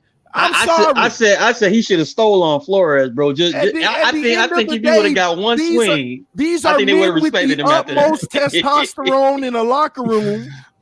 Who really those things matter. We ain't got to talk about them. We can run away from talking about them. But in the game of football, anybody that's ever been in the locker room, it matters. You got to be a man. You got to be a man out there. No, it matters. Not just a guy coming to work doing their part, but never don't look like you'll go to war. If they over there bumping heads and they fighting, we ain't expecting you to be in there fighting. But come on, he don't look like the type of guy that's gonna have anybody's back. He's just the peacemaker. Well, that goes a long way, man. When I first started hearing about his work, the work ethic, and when I first started hearing about everything that Barry Jackson was talking about recently about, just talking about his whole work ethic and all that jazz. When I was hearing that from players, I was hearing they didn't believe he was working hard enough to be a good leader. And by that, I this is just me assuming. By that, I'm thinking they're meaning like he's not putting in the extra hours. Film study, you know what I mean? But I've never seen so many people in the NFL say, I am not scared of Tua. We have no fear I in do him. also think this was a disconnect, and I think you can call it right or wrong. You can, drag him for it or you cannot. I think at one point this season, he became checked out on Brian Flores and that staff. And that's why. And okay, so I know for a fact he was ready to go for the Colts game. Like, I know for a fact. Bro, I was being sent pictures of Tua Tagovailoa on the golf course while he was on IR because he was good to go. And I think he was doing it as a fuck you. You put me on IR when you knew I didn't have to. You pulled me out. This is your choice. I'm going to do what the fuck I want to do. Now, we can all say that's immature. We can all say, we can label that whatever you want. And you wouldn't be wrong. But the fact of the matter is, which when you look at the context of the situation, I think he was starting to check out on the staff. Now, do I want a quarterback who checks out and doesn't bring his lunch pail to work, whatever's going on? It goes his way or not. No, I don't want that. But at the same time, the Watson nonsense. Flores didn't believe in him. Yeah, you know man. What I mean? Like, there still ain't no justification for a dog. If you a dog, none of that matters. I'm not justifying it, bro. I'm not justifying it. But at the end of the day, this isn't a 35-year-old Aaron Rodgers who's been there, done that, and this is a 23-year-old. BallGame always says it. It's a 23-year-old kid. Okay, and he might not have soft. He's still a kid. We waiting on you to become a man. Call it what you want, but he's a kid, bro. He might not have handled that in the best way, but I'm just telling you, I think that's why he was going about it that way. Now, I'm not calling him right or wrong. Hey, I was in the upper regions of the Afghanistan mountains, and we got into a firefight, and I had a 22-year-old kid with me. He talked more cash shit than anybody I'd ever thought possible. And then we got into that firefight. That son bitch pissed all down his leg. Yeah. In the middle of that firefight, and your boy had to pull him off that mountaintop and get him back for, you know what I'm saying? But he's a kid. Well, BallGame, I gotta ask you this question in that regards. In your example, do you think there was no 22-year-olds in the military at the time that would have rose to the occasion? No, that's not the point. All I'm saying, but the point that I'm making is everybody ain't built the same, and that's why they probably like this about him. At the end of the day, I understand the kid narrative, but everybody ain't built the same. For every 22-year-old that show their age, there's a 22-year-old that's acting like he's 40 out here handling his. Facts. Right. I think this is why BallGame earlier said he brought up Joe Burrow's age, right? Like Joe Burrow's over 25. When you hit 25, a light goes on. Whether you're a football player or not, you're getting closer to 30. It's different. Again, I'm not making an excuse for Tua. I'm just telling you this is why I think he was doing what he was doing. Hey, he's his own man. He makes his own bed. He's got a line. We should still believe in no one. Hold on. Here's my thing. Go ahead. Here's my thing with that, because I don't know if him mentally checking out and if him just saying screw this, I'm whatever, it really defines the dog in him. Because look at Rashad Jones against the Jets that one year. He was mad about the defensive coordinators. Them kept taking him out. So he sat on the bench. If you're going to look at me in the face and say Rashad Jones isn't a dog, I'm going to disagree with you. So I see where you're coming from, but Tua mentally, like we saw what happened with the broken rib, how he wanted to come back in. Brian Flores didn't. And you can agree with reason or not where saying that he was ready to come in, he was on the golf course or not, but it showed when the Texans game, Tua doesn't start, but he's the backup. The Ravens game, Tua doesn't start, but he's the backup, comes in, helps them win that game, and then all of a sudden Flores looks like the good guy by telling Brissett to sit down. Hey, Doug, Brissett to sit down like you're defending Tua when you're the one who my mother, who knows zero about football, said to my father on the Texans game, why isn't Tua starting? And my dad said, well, because he's injured. And she said, well, then why is he the backup? And my dad had no answer. There is no answer for it because logically it doesn't make any sense. And you know what I want to say? Hey, Doug, Rashad Jones ain't a dog. Oh wow! I said it. Bro. Rashad Jones. No. He ain't a dog. If we're gonna compute it to that, then he ain't a dog. At the end of the day, the only thing I will give Rashad, he cut up on the field. I emphatically disagree, TD. You sound like Stephen D with that one. Listen, quarterbacks have to go through a process of proving their toughness, right? But I don't necessarily understand why that's even a question at this point, because we never to date ever even known of any quarterback that ever go through what this kid go through just to get back to where he is. Exactly, yeah. Like, didn't y'all watch him? Okay, even when about Alex Smith? Well, that's why I was going to talk about Harbaugh. That's why I wouldn't write off Harbaugh loving Tua potentially too, because everyone thought Alex Smith was broken. In comes Harbaugh, and Alex Smith then goes to a very quarterback. I meant more so coming back from the ridiculous broken leg and the surgery and all that. But I get your point. Yeah, but hold on a sec here. So Rashad Jones, a dog. Yeah, y'all need to see. This is the problem with the definition of a dog. Oh, come on, y'all think a dog is just a play on the field and how aggressive and how you could be on the field. A dog is a whole different attitude. Competitor, bro. That's a competitor. No, I'm not talking about just a good player who lays the hat. There's more to a dog. You know when that person's a dog and how they speak, how they carry themselves on and off the field. You show me the dog and Rashad Jones off the field. Is Jarvis Landry a dog? Jarvis Landry a dog. Okay, all right. You show me how a dog carried himself off the field and with the word. You can tell a dog by the words that they say when they come. You ain't never even heard from Rashad Jones. Hold on. But hold disrespecting on. Are we gonna call Landry a dog off the field when he was bitching and moaning after we got rid of him, to the point that a local Miami brewing company for the first preseason game of the first season where he wasn't around literally had on tap Landry's tears? You know the difference. Literally, he had a beer called it Landry's don't matter. Tears It don't after. matter how you label it, but he was man enough to say what he felt. He was man enough to stand on his. Dude, that's the Rashad, difference. Come on. He go out there, like, go out there and he execute, and then on top of Look that, what he'll Dougie tell you told how he y'all. feel. Look what Dougie did. Rashad told him what he didn't like on the sideline. Rashad ain't do nothing but go sit down. If he was a real dog, he would express how he felt. What, you want to see Antonio Brown? You want to Straight see that? So Antonio Brown's a dog. He takes his jersey off and he walks off. He a crazy dog. He a crazy dog. He's a pit bull. He's a pit bull. Nah, TD Rashad Jones. No. I know. But what I was he- saying in that whole manner about Tua, don't get me wrong. Right. I actually do put Rashad Jones on that borderline dog statement. I would like to see more in his attitude outside of that being a leader. Because that's the thing about Rashad Jones I didn't like. A shoulder He injury, never degenerative nerve damage. No. See, but I don't Like, care he about knew his that. What career did was gonna Rashad? end because of What that. did, He still played. let me tell you what I didn't like about Rashad Jones. What did he do for them players up under him? What did he do to command leadership other than just be good himself? What did he do for those corners that was up under him? That's the one thing that I always hated about Rashad Jones. He never take nobody under his wing. He never took that defense and commanded this. Are you about to call X not a dog? Are you about to say X Xavier Howard isn't a Man, dog? Xavier Howard ain't even a puppy. What are you talking about?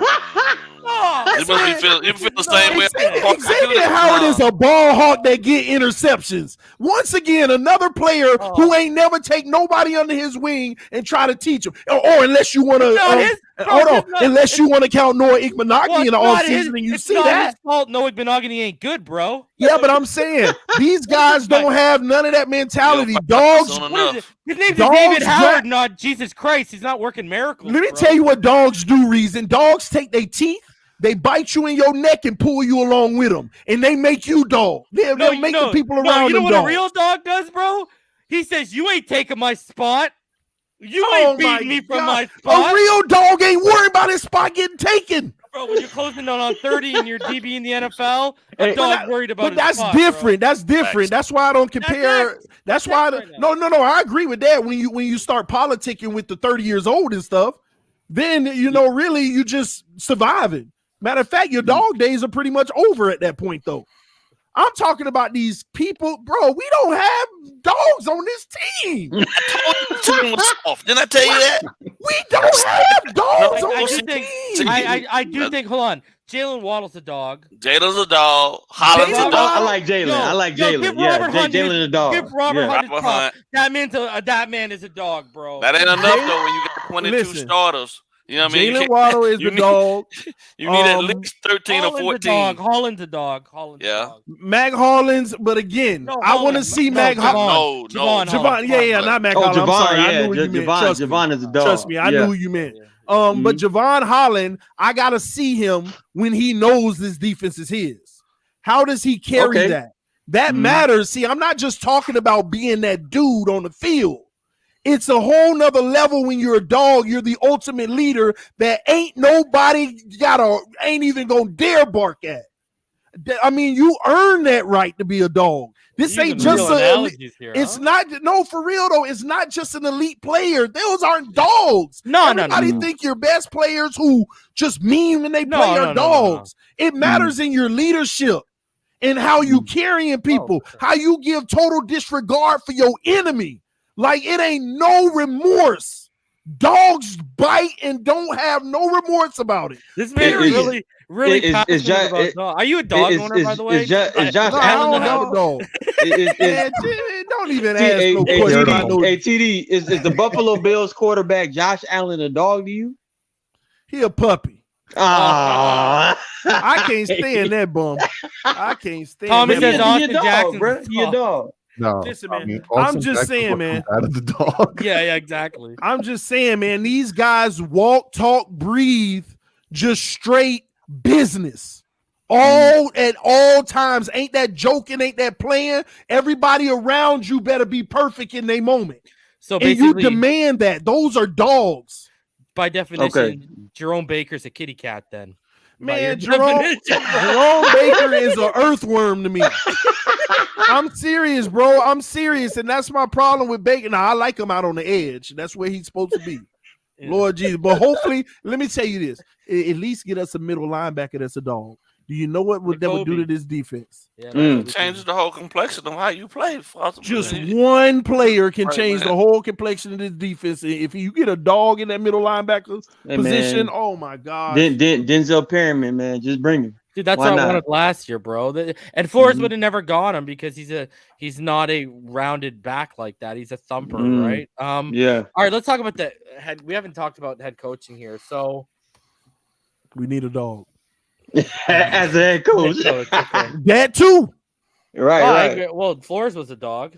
Yeah, he was. Yeah, he was. That's true. Just he was neutered when it came to the offense, bro. That was the problem, dude.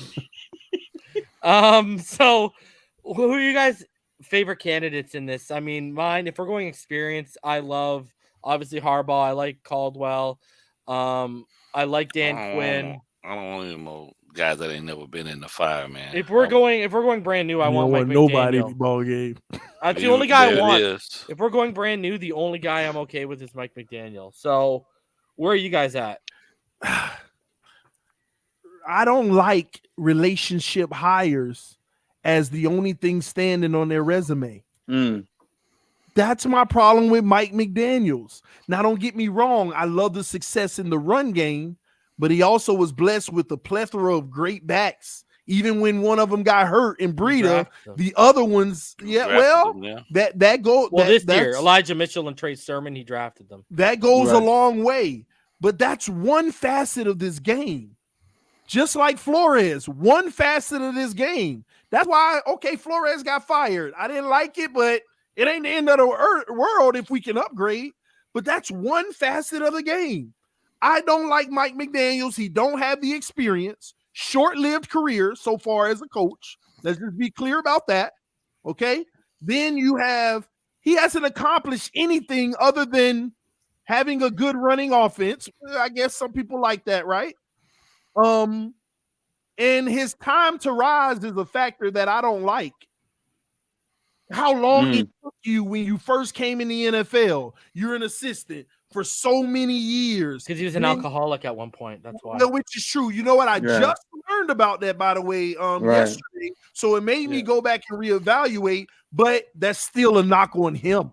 I don't knock. I mean, it is what it is. People go through stuff. Look at Darren Yeah. Waller. For real. But Yeah, it's well, still, crackhead. it's still That's stunted. true. It's still That's true. stunted your opportunity to have that rise. So for me, and look at the rise when it did happen. You were getting promoted, demoted, and then bam, you just got thrown up there as a run game coordinator after being an assistant. And then the offensive coordinator right away. You had your guy who loved you and wanted you to roll with him. But that's just going off of that one guy. I love guys like Mike McDaniels. If they take a year and take what they're good at and go improve it somewhere else, and then when they do, Okay. he's my guy. But you want me to go off of the first stint? That's just like Dayball. He came back with his people. Dayball had already been with the same coach and stuff in another situation. They all got demoted. Dayball fell all the way down the ranks. Dayball went to Alabama, came back, and then his guy got back elevated and brought him back. But we can't forget why they got demoted in the first place. So his time to rise score just wasn't very good for me. He had the lowest score for me. I'm gonna tell you, outside of your big time coaches like Jim Caldwell, Doug Peterson, and Jim Harbaugh, my very next was Leslie Frazier. Oh, From a grading standpoint, I'm talking about a guy who has the experience. He has more accomplishments because one thing on his resume, he does know how to change units. But again, we talking defensive minded situation, and I think everybody wants an offensive line minded situation coming into this. But that can be scary because what's going to happen if they bring their coordinator with them on defense and switches to a 4-3 or anything like that? So why wouldn't you give more credence to Dable then? Because he's coached with people in New England Dayball coached with Josh Boyer. He might. Dayball's resume is trash. Why is that? Look. Dayball's resume is trash to me. Go look at the promotions and the demotions. You got to understand. I'm not looking at that. I'm looking at he coached a defensive position group. He's coached 3 different offensive positions. He's incorporated RPOs for Josh Allen. So I'm not that he's my favorite candidate, but like, look at this. Like, if you're just going to fire the guy who swept New England for the first time in 20 years, look what he almost put up a 50 burger on Belichick last week. He runs the RPO stuff, which you can incorporate with Tua. He has ties to Matt Patricia and Josh Boyer. So if you want to keep the defense relatively intact, that's the guy, in my opinion. Let me tell you why. Let me tell you how I evaluate it. Let's look at Dayball real quick, if you don't mind, Reason. So you become a New England assistant, a defensive assistant in 2000 to 2001, right?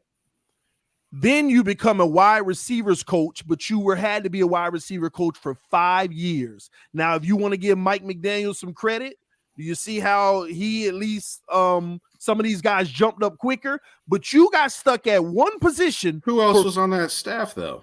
Look at that garbage. No. When you're talented, you're sought after in the NFL. A guy sitting at a wide receiver coach for 5 years, after 2 years, you should have been sought out or had a promotion in another place. You had 5 years as a wide receiver coach. Then you went to New York and became a Jets quarterback coach for 2 years. And what happened as the Jets quarterback coach? Then you go to be the Cleveland Browns offensive coordinator for 2 years. Okay, we're seeing some growth. But you didn't get promoted to a head coach, and Cleveland fired you, and you had to get a lateral position with yours truly, the Miami Dolphins, as the offensive coordinator in 2011. Did we love that situation? Then in 2012, you still got fired and then went and got another offensive coordinator job in Kansas City. Remember, that's 2 fires. And just a lateral, not growth. Lucky you didn't go down. Well, let's put some context to that, though, because the entire staff got fired after 2011. Yeah, but regardless, if you're well sought out and you were doing numbers with your unit, you're more likely to be held on to. So then you go to the Chiefs as the offensive coordinator, and then you get demoted. You have to go back home. You have to go back home on a demotion to the Patriots as a tight end coach for another 4 years. And then you go back to Alabama.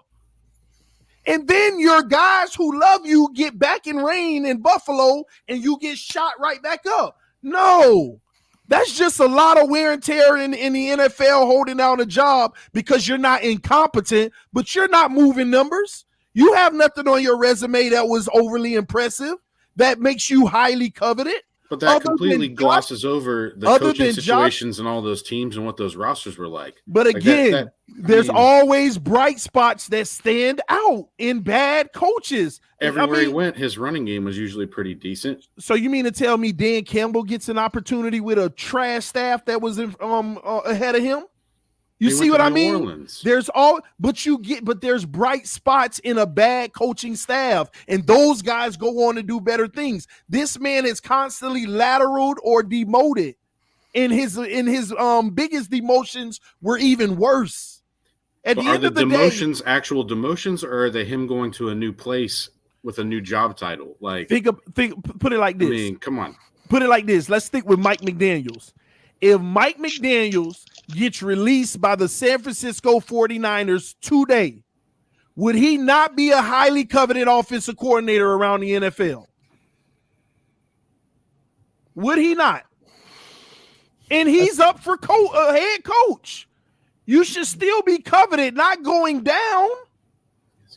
No, I'm just saying. I mean, what do you want to take from that? To put it in your own personal life and experience. If you're at a job and you had to hire somebody for the most important role in your company to be successful, and the guy you're interviewing has been a manager over and over, fired several times. Well, my directors weren't good, so we all got fired. Then why weren't you ever elevated to the manager yourself? if you were a the standout, NFL is pretty different than normal. It's not. It is though. It's not. There's better resumes. There's better. Okay, let me give you an example of a great coach, and I'm not trying to compare him to Harbaugh, right? But look at Harbaugh's the timeline. Day one. Go look at Jim Caldwell's history. See how it climbed. Go look at Doug Peterson's history. It's not just that they won a Super Bowl, but look how they climbed. I was an offensive assistant. 2 years later, they made me a quarterback coach. 1 year later, I was the OC. The next year, I was a head coach for 5 freaking years. You have to understand, look how many coordinators are in the NFL, over 60, right? And some of them shared. About 70 coordinators in the NFL. 70 guys fighting for 5 jobs every year. You gotta be the biggest and the brightest. Why do you think Belichick don't like some of his guys being interviewed? Because they want to hold on to their best talent, not guys that can easily bounce around on lateral positions.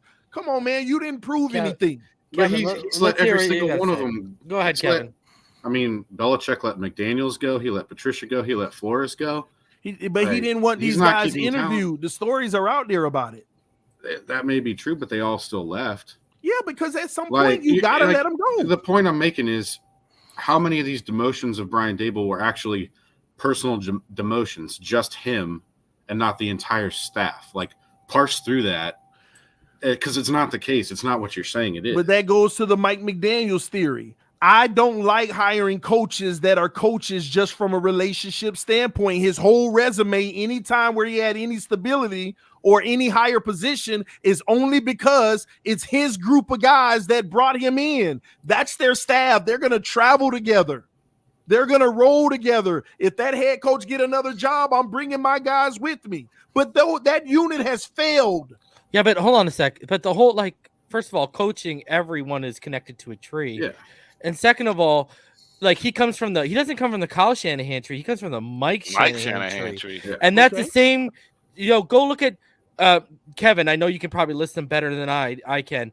That Washington head coaching staff he put together. Right, and all those McVay was on that staff. And that both LaFleurs were on that staff. That team was 3-13. Kyle Shanahan was on that staff, and Mike McDaniel was on that staff.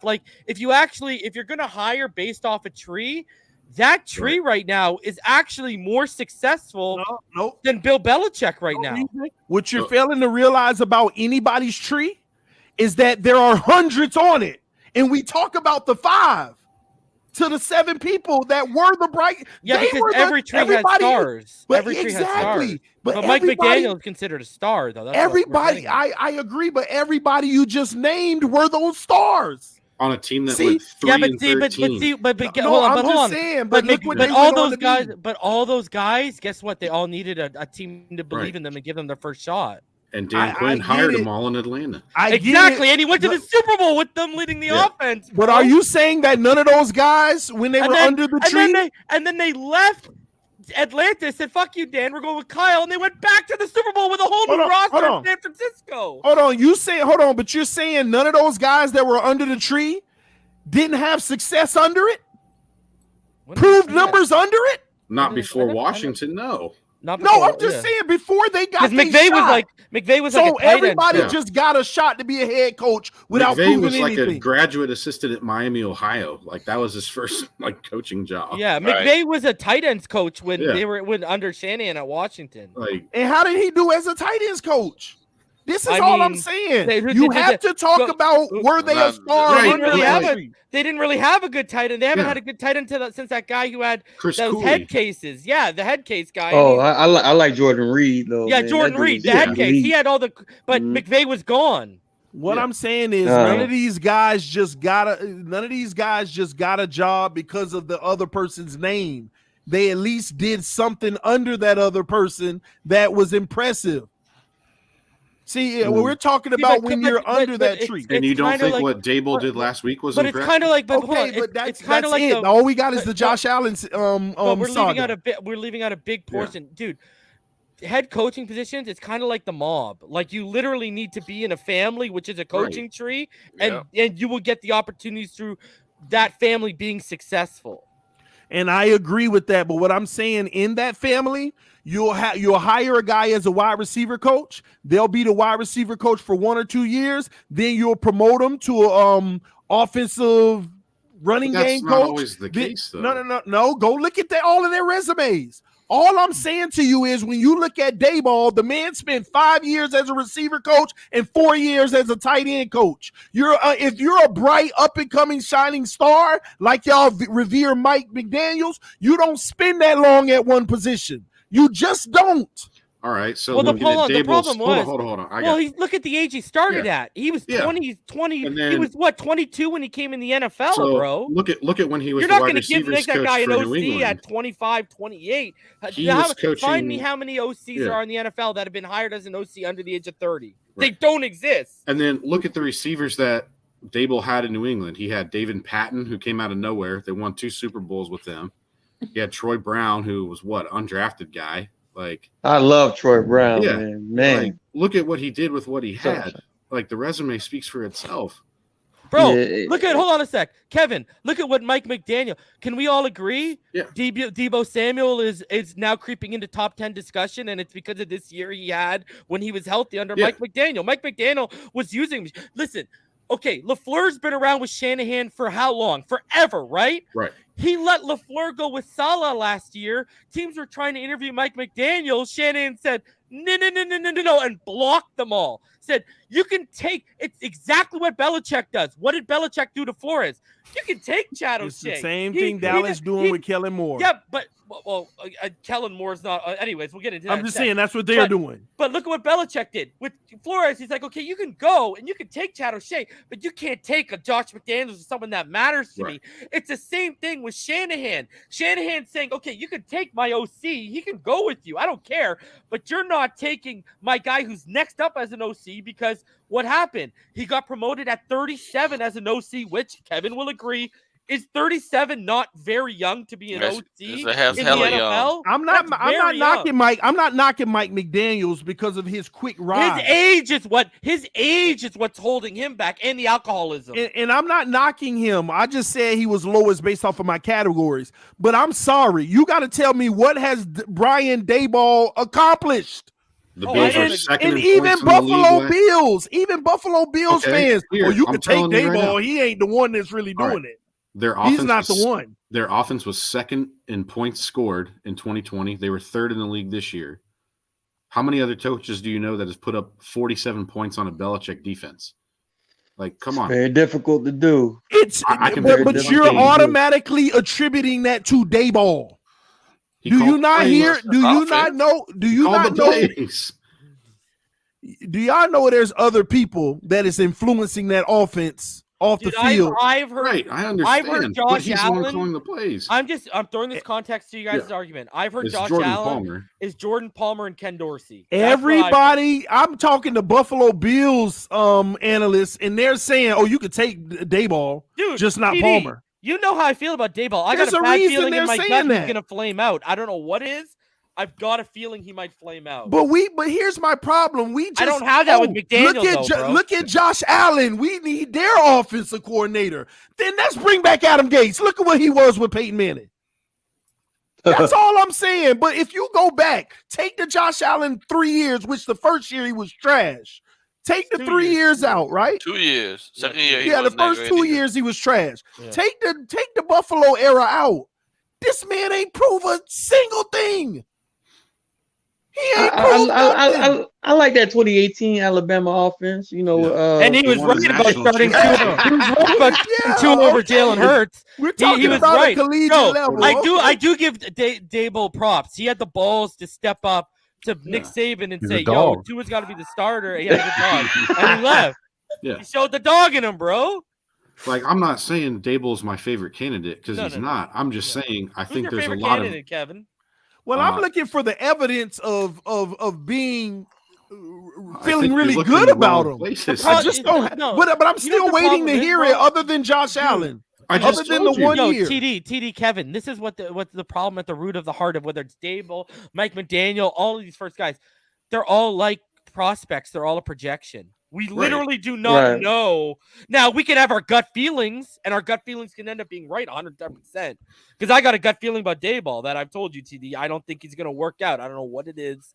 Like, my whole thing is if we're going first-time guy, swing for the fences on McDaniel because he looks like he might be a football savant. That's why I would swing on that. Reason. That's why I'm not going to knock Mike McDaniel. But I want experience overall. What happened to the resumes where you look at it and you see an offensive coordinator who took a passing game that was 30th to 16, a run game that was 26th to 9th? What happened to admiring those resumes versus who they came up under?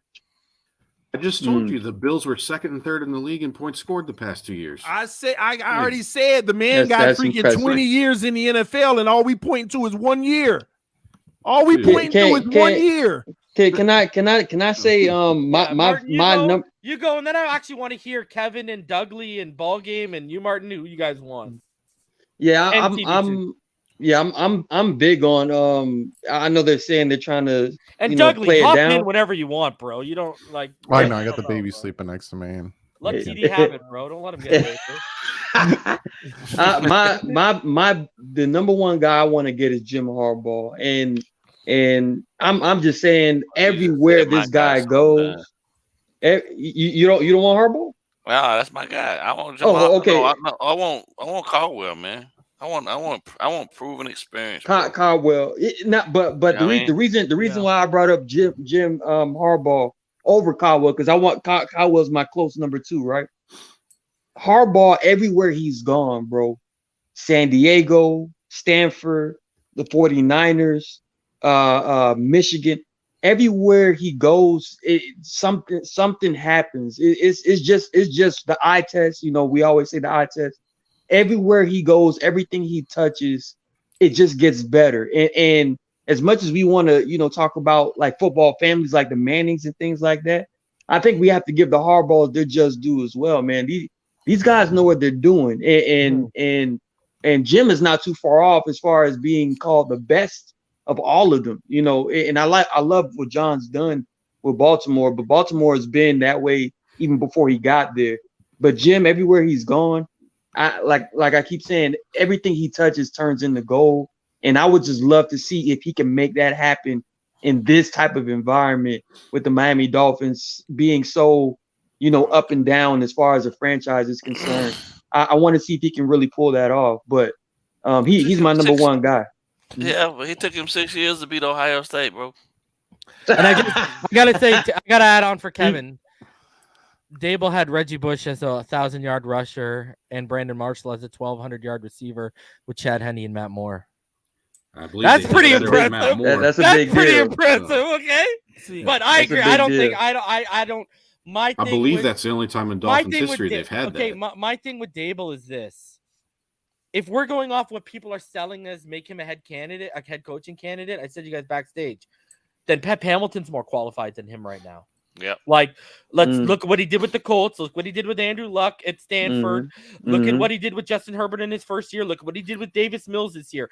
He is more, if you're really strung on getting a coach to help the quarterback, Pep Hamilton's more qualified than Brian Daboll. Hey, you want me to do you one better? Rich Bisaccia, the interim head coach right now for the Las Vegas Raiders, is more qualified than Brian Daboll. He just took, can we all agree, hey, we're dysfunctional, but were they not the most dysfunctional team throughout the season? And he's got players brandishing guns. He's got players drinking and driving. He's got head coach being a racist and being a fall guy for the Dan Snyder,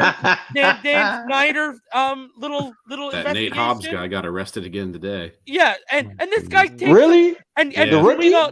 Can we all not agree? Was this not Derek Carr's best season since that year where he looked like he was an MVP-ish before he got hurt? That's what Max Crosby. Okay, I know someone who knows him personally. Okay, Derek Brooks, Warren Sapp, John Lynch have written personal letters to teams saying, hire this man as a head coach. This guy's more qualified than Brian Daboll right now. Yeah, like I would say overall, like of the candidates we've interviewed, none of them really like impress me. Like, nope. You're not moving my needle. So who do you want? Kevin, and then the- Doug. Like of the ones that they've interviewed, Who do you want in general, and who do you want out of who they've interviewed? out of who they've interviewed, I would go with Dan Quinn. Because he can build a staff. Because he can build a staff. I do have a direct connect to Dan Quinn. I know some of the names he would ask. It'd be a pretty impressive staff if they came. I've heard Jeremy Fowler put out an article saying, quote unquote, people are inside the NFL are saying Dan Quinn's telling them he has a killer staff lined up. Yeah, I can't say the names just because, things, but one of them is a current, I'll just say, coordinator in the NFL. There's a lateral movement, eh? He would be the assistant head coach title, that's sort of, if he came. I think the guy's probably comfortable where he is until he gets a head coaching job. And then there's another pretty big name in the college ranks who was at Alabama for a time when Tua was there. So how long are you teasing me with Sarkisian right now, my friend? It's not Sarkisian, it's not Mike Loxley, it's not Josh Gaddis. It's none of those three. Okay. So but I think the thing with Quinn, though, that at least impresses me the most is if you look at what Dallas did on defense this year, it's not just a carbon copy of what they did in Seattle, or Atlanta when he was the coach and coordinator at those places. He adjusted to the personnel, right? Yeah, I think a lot of what he does coverage-wise is pretty similar to what we've been doing with Flores and Boyer. So if you can keep all those pieces in place, you're not losing much there. My question with him would be okay, who is the offensive coordinator? Because I'm not for sure that the college guy, I'll just say he's an offensive side of the ball coach. I'm not sure that he would be promoted to be the offensive coordinator. He might be a position coach. I don't know. It'd be who would be on the offensive side. But look at that staff he had in Atlanta. Ridiculous. We talked about Shanahan and McDaniel were both on Morris. it. His tight ends coach at the time is now the Titans O-line coach. Some of the other guys from that staff went on to head coaching jobs or coordinator jobs in college. It was a huge, huge staff. I think, just the offensive coordinator fit, and then how much of the front seven does he try and force into what he did in Seattle? Because if you do that, you have to make a pretty significant investment at defensive end. And I mean, more than just re-signing Ogba.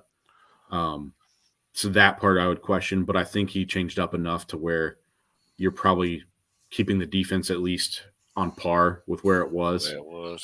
So he'd be my guy. I'm hearing Denver. Yeah, that's what I've heard too. Through my buddy who knows him.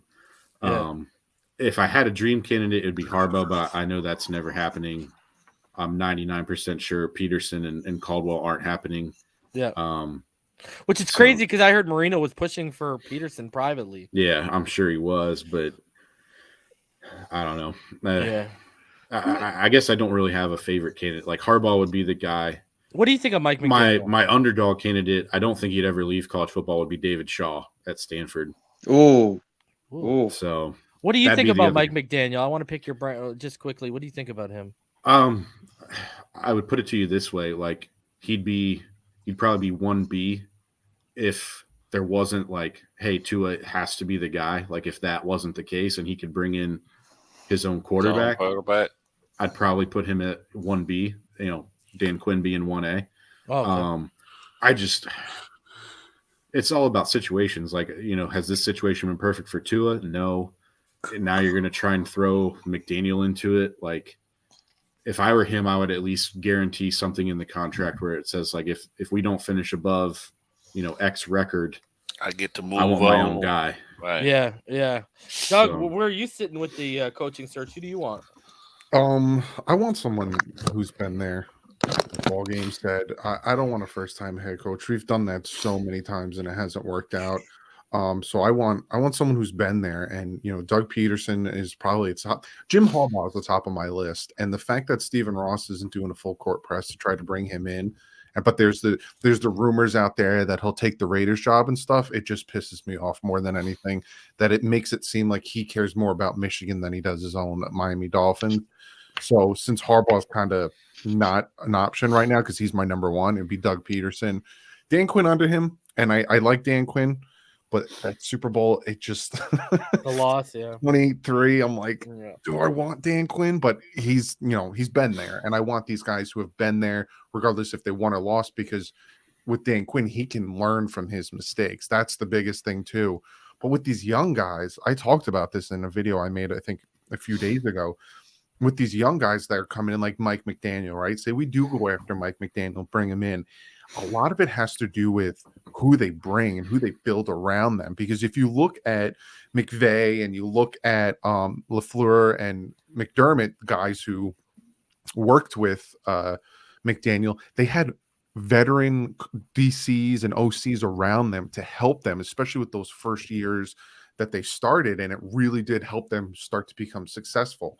So if we do go the McDaniel route, I don't want Kalen Moore. Moore, either do I. He could just go away.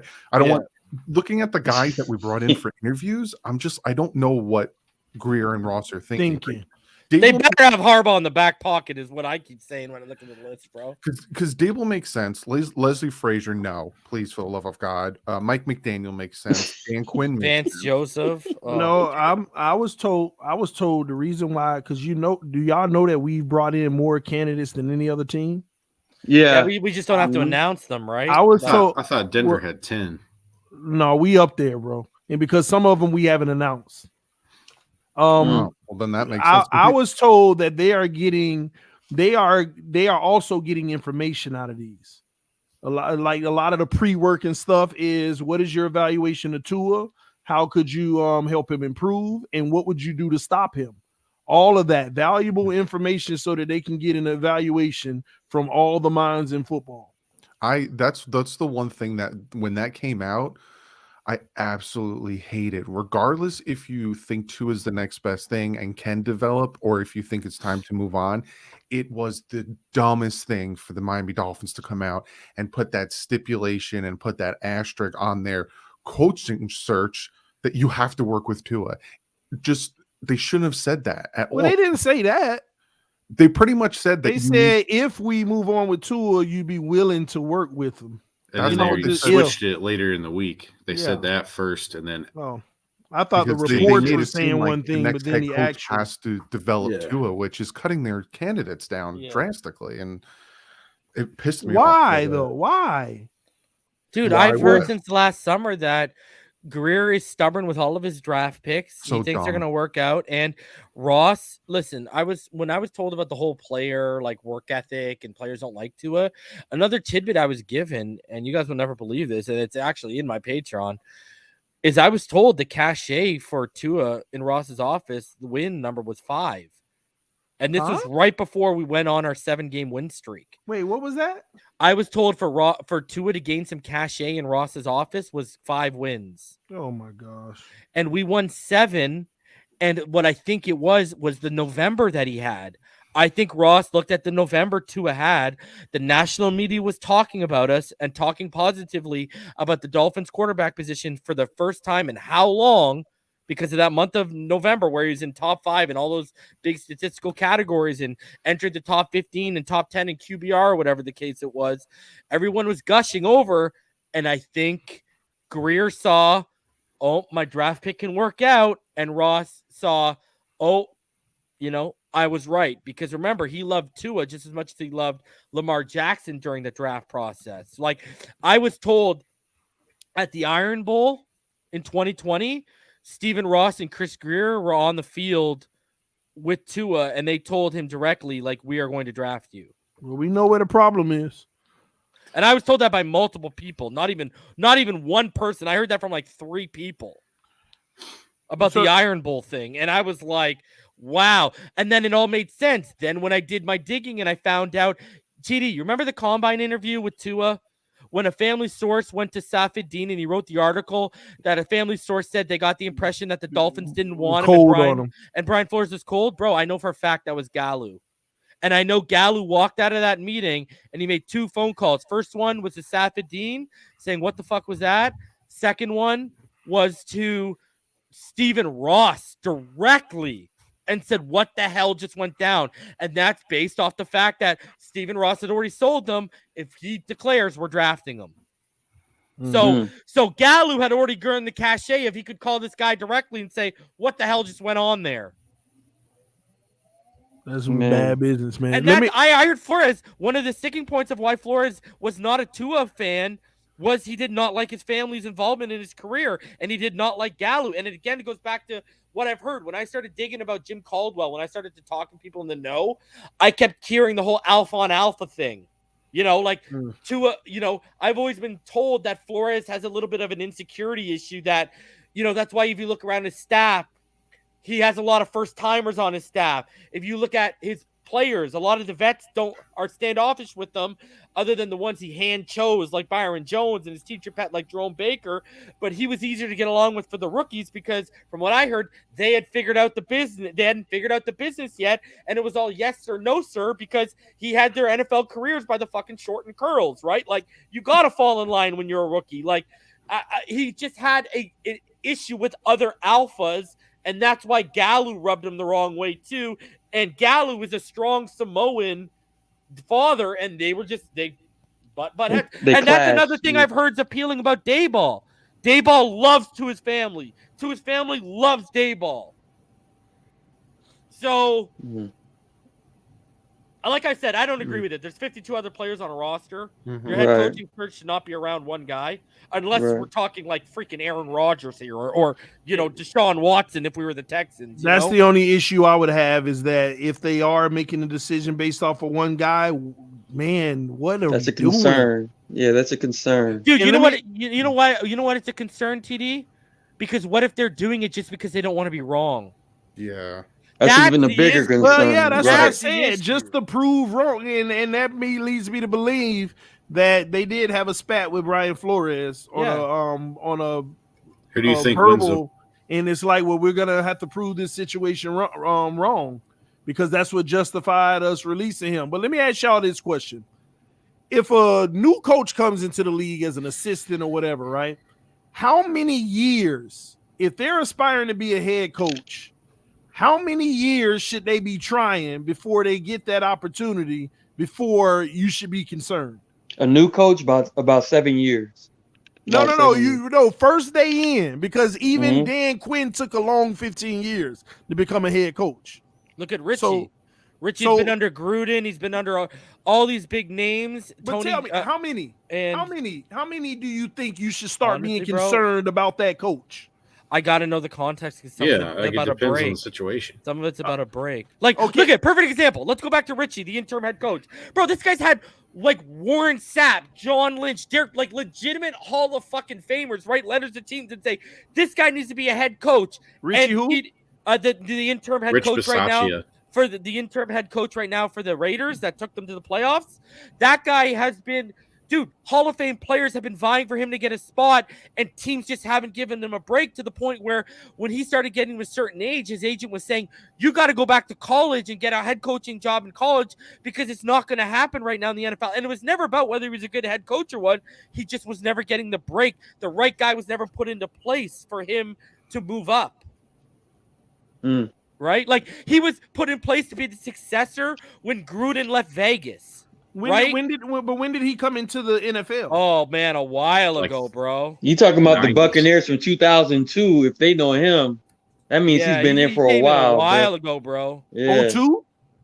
That I'm up because that's when the Buccaneerers won the Super Bowl. He's been around before that. I'll tell you right now. No, but I'm just talking about the Derrick Brooks, Warren Sapp, John Lynch. Those are all 02. He started as a defensive backs coach and a special teams coach at Wayne State in like 1983. Then he was at South Carolina as a graduate. Yeah, he's been coaching since the 80s. Since 1988. He's been coaching since the 80s at the collegiate level, and then he got. So what happened too is, if you look at, he went to the Dallas Cowboys in 2013 and 2017. From there, he actually got the head coaching job at Auburn. And what happened was, 2 weeks before he was about to start the season, Jerry Jones called and offered him like $1.5 million to come back as a special teams coach in the NFL. What are you going to do? You got to go take the special teams coach, even though you're leaving a head coaching job on the table at Auburn.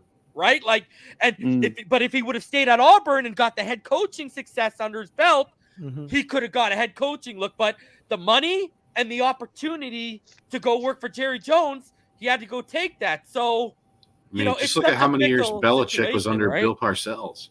Yeah. Right. Giants and look at Belichick's first go with Cleveland, right? Like, right. If he wasn't so shitty, they wouldn't have got Ray Lewis. But he took Cleveland to the playoffs, so you got to tip your hat on that. Yeah. By the end of it, he did. He took it. Yeah. Right. Yeah. Mm-hmm. But my thing is, like, even Belichick, all them years, it took him 15 years to become a head coach. Belichick's first job in the NFL came in 1975. And he was a special assistant for the Baltimore Colts. Yeah. But it took him 15 years to become a head coach in 91. 15 years. Man. Sometimes you gotta view grind, that bro. as a long time, but that's why I get like how they've long all 24 years. How long was Pete Carroll between losing his job in New England to? It had to be around 15 years. Head coach with Seattle, you're right. Around 15ish years. Right. Yeah, but that's my whole point. I'm looking up all of these coaches. And like the max is like 15, 16 years. Like I'll tell you, some as early as 3 years. If McDaniels was 48 instead of 38, he'd be hired by now. It's because he's 38 and he battled alcoholism in his late 20s. I think he's been sober for like 8 years right now. And a part of that comes he'll have a bigger resume it took Pete Carroll 21 years to get his first head coaching job. Yeah. Mm-hmm. And he was the coach when they went to the Super Bowl, the New England Patriots, hold on. Pete Carroll? No, that was Bill Parcells. Pete Carroll's first coaching job was in 1973. He became the Patriots head coach in 94. Right. That's 21 years. What year did they go to the Super Bowl again, the Patriots? 97. They lost to the Packers. Or no, that was Parcells. Right. Parcells, yeah. Who was he first coaching? Who? Pete Carroll? The New England Patriots. No. When he first started in the NFL. University of the Pacific was where his first coaching job No. was. I'm talking about NFL. I just talk about like NFL positional experience. coach, like any. Yeah, like when you start, even if you were a quality control coach in 84. So 84 to when did he become a head coach? 94. 10 years. You see what I mean? I'm just looking at NFL experience. And that was when he was the coach of the Jets. That lasted 1 year. Right. Let me see here. 1 year. He was the Jets head coach in 94, and they got rid of him. The problem with McDaniel is his age. Same thing with the problem with the running back coach out of St. Louis, Rams. Out of the LA Rams, Thomas Brown. He's 35. His problem is going to be his age. Well, I think the league is going to start shifting in that area. I mean, how long has Eric Studesville been a running backs coach in the league? He's he shouldn't even be a running back coach after this year, bro. Bro, I was just randomly watching Marshawn Lynch his rookie year with the Buffalo Bills, and I was like, "Is that Studesville?" I had to double look, man. I was like, "Man, he's been in the league for a while." Went to Wisconsin Whitewater, and had Quinn Miners, so they went to the same school, and he had him at the motherfucking Senior Bowl, and he said, "No, go ahead with the Hunter Long pick." Oh man, good God! And Eric Studesville. You know what my problem with Eric Studesville? If I showed people Eric Studesville on the sideline, then I'd say, "Guess what he is." There's no way anyone would guess he's a run game coordinator or the offensive coordinator with how our offense and our running game looked this year. They would think he's the water boy. It was brutal, man. He should be embarrassed calling himself the running game coordinator. And I'll go to the Tennessee game. Listen, when Tua had that turnover early on, based off the 2 previous performances where he really was underwhelming and struggling, you should have taken the ball out of his hand right then and there, and they should have installed the exact same game plan they ran against the Patriots the next week. The Patriots the next week. Okay, and you know what my issue was? We got outcoached so bad. Vrabel. Go look at Tannehill's first 3 throws. What did they do after that? They said, "Oh, we can't live off that." Every throw there and after was a high percentage throw for Ryan Tannehill. They weren't saying, "Oh, Tua's back here throwing 23% of his throws are into tight windows." And when you know when it's clear he's gonna have an off day, dude, take the ball out of his hands, bro. I don't care if you don't trust him or not. I want to win. And if he's going to stop us from winning that game, take the ball out of his hands. Because you know what? Duke Johnson, he was screaming, "Feed me more, feed me more, feed me more." And they weren't feeding him enough. And then the next week, he's saying, "Feed me more, feed me more, feed me more." They feed him. And what does he do? Over 100 yards. Easily. Come on. Vrabel made in-game adjustments. Their whole passing game, you can tell they changed after those first 3 incompletions. They changed everything after that was play action, predicated off the run, and a high percentage pass. We were not asking Tannehill to beat you with his arm. And guess what? Tannehill got a better arm than Tua in terms of velocity and arm strength. And Tannehill seen a lot more in the NFL because he's been around a lot longer than Tua. And they still said, yeah, we're going to take the ball out of your hands a little bit. We're just going to give you the ball when we need you to complete something that moves the sticks. That's it.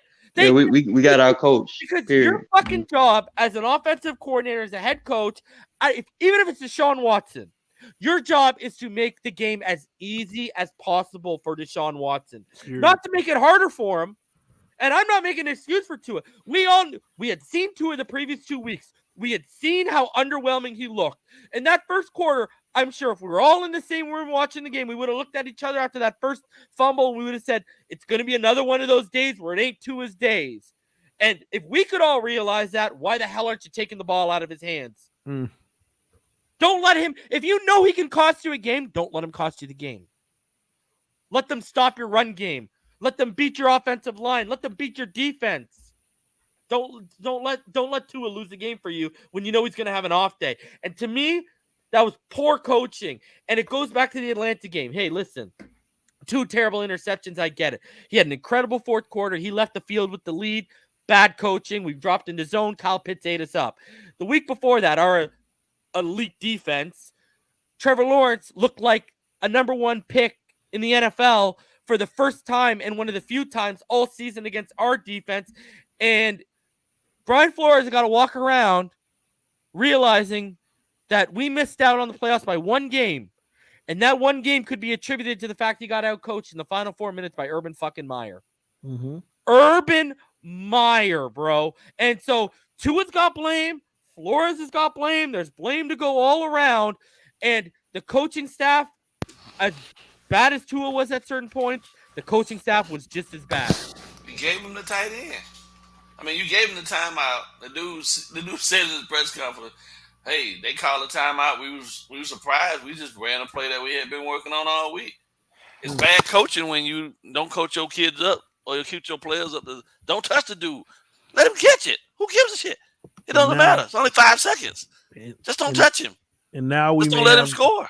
And now we may have a whole new coaching staff. We may get rid of coordinators on both sides of the ball. I mean, I don't know what we're going to do. I just know we better not bring in Brian Daboll. Yes, it's a shit show. All right, let's go through. It's already been over 2 hours. I feel bad keeping you guys for this long. Let's go on some final thoughts. Let's start with you, TD. Go ahead. Final thoughts. I know you had asked us before the show. Yeah, we went off the rails from my original plan. A little bit.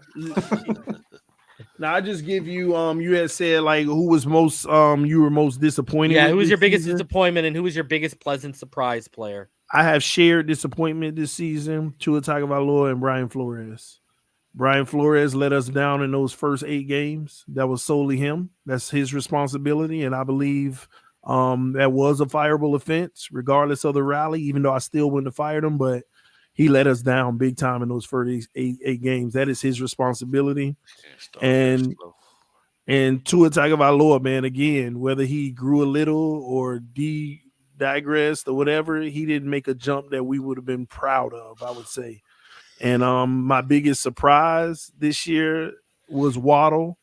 The thing that I was most happiest about was Waddle, because finally we draft somebody that we know is a guarantee for the future. And last thing, and I'll be done and I'm out of here. Don't hire Brian Daboll. And this is a prime example. Cleveland Browns, his first offensive coordinator job, he led them to the 32nd ranked offense in 2009 and the 32nd ranked offense in 2009 and 29th ranked offense in 2010. At the end of the day, he ain't did nothing until he got a quarterback that pretty much carried him. So I'm not a fan of his. That's it. Fins up no matter what. Y'all stop hating on my QB1 Tua Tagovailoa. Yeah. And Tannehill about to win a Super Bowl and really make some people mad. I'm out, man. Appreciate your reason. I appreciate you, I buddy. appreciate you, fellas. All right, TD. All right, TD. See ya. Dougley, your final thoughts, buddy. I am gonna agree a little bit with TD on his biggest disappointments. I was disappointed in Tua a little bit there, and not necessarily 100% on his play on the field, because there are factors, right? I will give him the blame for things that he controls with his, inconsistencies and stuff. He gets the blame, but there's other things on the field that he has no control over, really, that I'm not going to get on him about, but I am going to. It's hard to get on him about missing games too, though, and that's where the other side of the blame for my biggest disappointment. I agree with you. It's Brian Flores. You took this team from 5-11 to 10-6, and you had me not question any of your moves this past offseason. I was constantly, people are like, "Oh, he got rid of this guy and he got rid of that guy, and he's not signing anybody. What is he doing?" And I said, "Trust the process. He took us from 5-11 to 10-6. Trust the process." And then we shit the bed. And it shit the bed hard. You got rid of 2 offensive linemen that are doing great on other teams.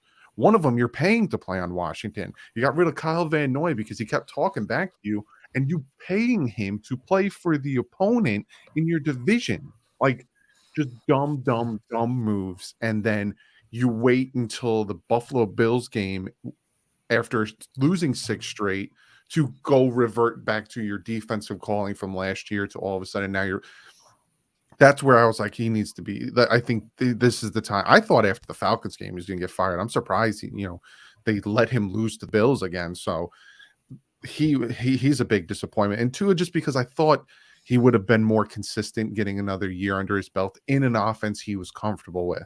My biggest surprise is, though, the first round and a half of the 2021 draft. Waddle killed it. Phillips breaking the Miami Dolphins rookie sack record. And if there was 2 sacks where he was overcommitted and just missed the court, he could have had 10.5 sacks. Yeah. And if they stopped dropping him back into coverage and taking him off the field, he might have been up there with Mekhi Parsons, and Javon Holland, who we saw what happened when he didn't play that game and how they were running on us. The way he attacks the line of scrimmage and he plays that single high safety, hitting on those top 3 picks is amazing. I think Liam Eichenberg can become something. I wish they didn't trade up to get him, and I wish they would have stayed and took Creed left Humphries. bench. That's what he could become, left and bench. Then, not take Hunter Long and have Miners. Just imagine Creed Humphries at center, Miner, how good that would have been. So with Hunt, our interior would be done, bro. Our interior would be. So, but in a nutshell, it really does bother me that the caveat that we're dealing with right now with this coaching search and the fact that we're not hearing names that we should be, which is Doug Peterson, which is, the Dolphins are talking to Harbaugh, so we'll see. We're not hearing anything. Mm-hmm. We're hearing first timers and then Leslie Frazier and Vance Joseph, who have absolutely horrific head coaching records. Bothers me. So I'm optimistic. I always tend to lean to the side of optimistic, but I don't know. Yeah. Well, only so much hope and optimism you can have for so long, right? And I don't want to put it all on Stephen Ross, but it gets to a point where it's you have thousands upon not even tens of thousands of fans wanting you to do something and going back to the throwback jerseys, and you're just poo-pooing it and ignoring it. You have all these fans wanting certain things to be done, and you can hear it and feel it, and you just ignore it and just brush it off. And it gets to the point where, and I tweeted it out, it's blatantly obvious he cares about Michigan more than the Miami Dolphins. So maybe he should move on, and maybe he should be co-owner of Michigan and let a guy come in who actually is okay with, if Jim Harbaugh is out there making it known that Michigan is saying they'll do whatever you want for him, and he's like, all right, let me see what the Raiders are talking about right now and stuff. Pick up the phone, man. Just pick up the phone. So we'll see who the heck. That's when the dominoes will fall, when we see who the head coach is, and then after that, we'll see. Agreed. Awesome, bro. Thanks for coming on, bro. Guys, I know all of you would have already subscribed to him, but go subscribe to him if you haven't. He just hit 30,000. Go subscribe to TD. Help him get to 20,000 too. I appreciate you. Appreciate you, Doug. BallGame, your final thoughts, man. Man, I'm probably the one with the least amount of care at this point, because I just don't have faith that these dudes gonna ever get this shit right. Yeah. So if I had to pick a coach, it would be definitely Jim Caldwell because I'm all about experience, and I don't care how old they are, as long as they have a proven record that they've actually been able to have some success or been at the highest level of success in the NFL. That works for me. I get the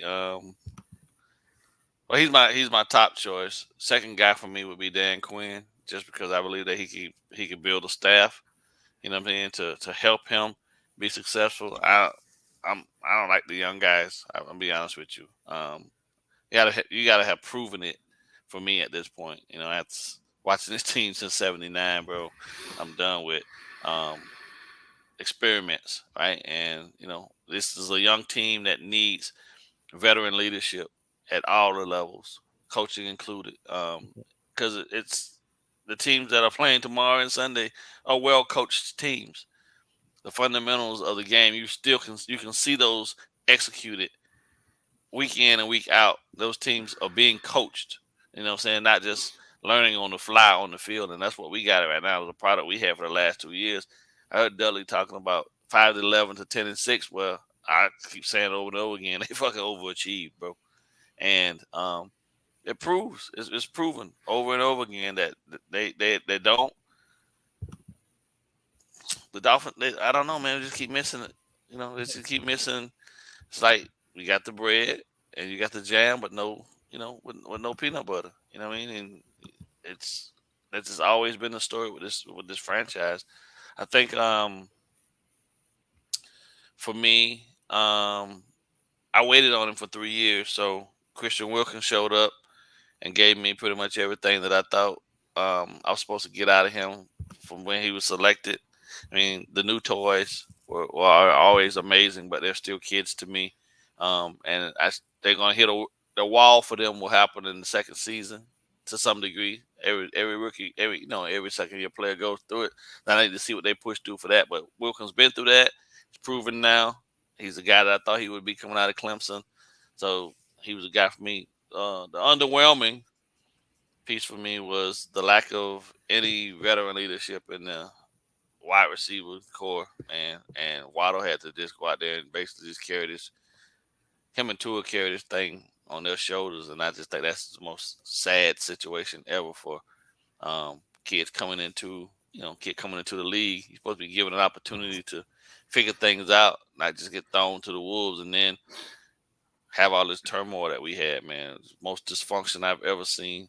You know, so that's why I kind of backed away from a lot of what I normally was. You know, I was all in, but you know, to some point, man, you just kind of get tired of the foolishness.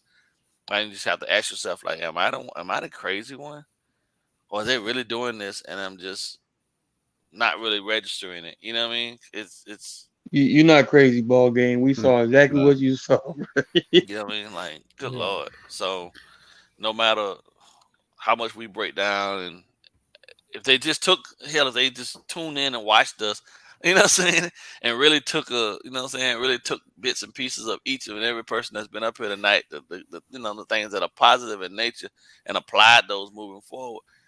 Some of the stuff we spot on with at all times, right?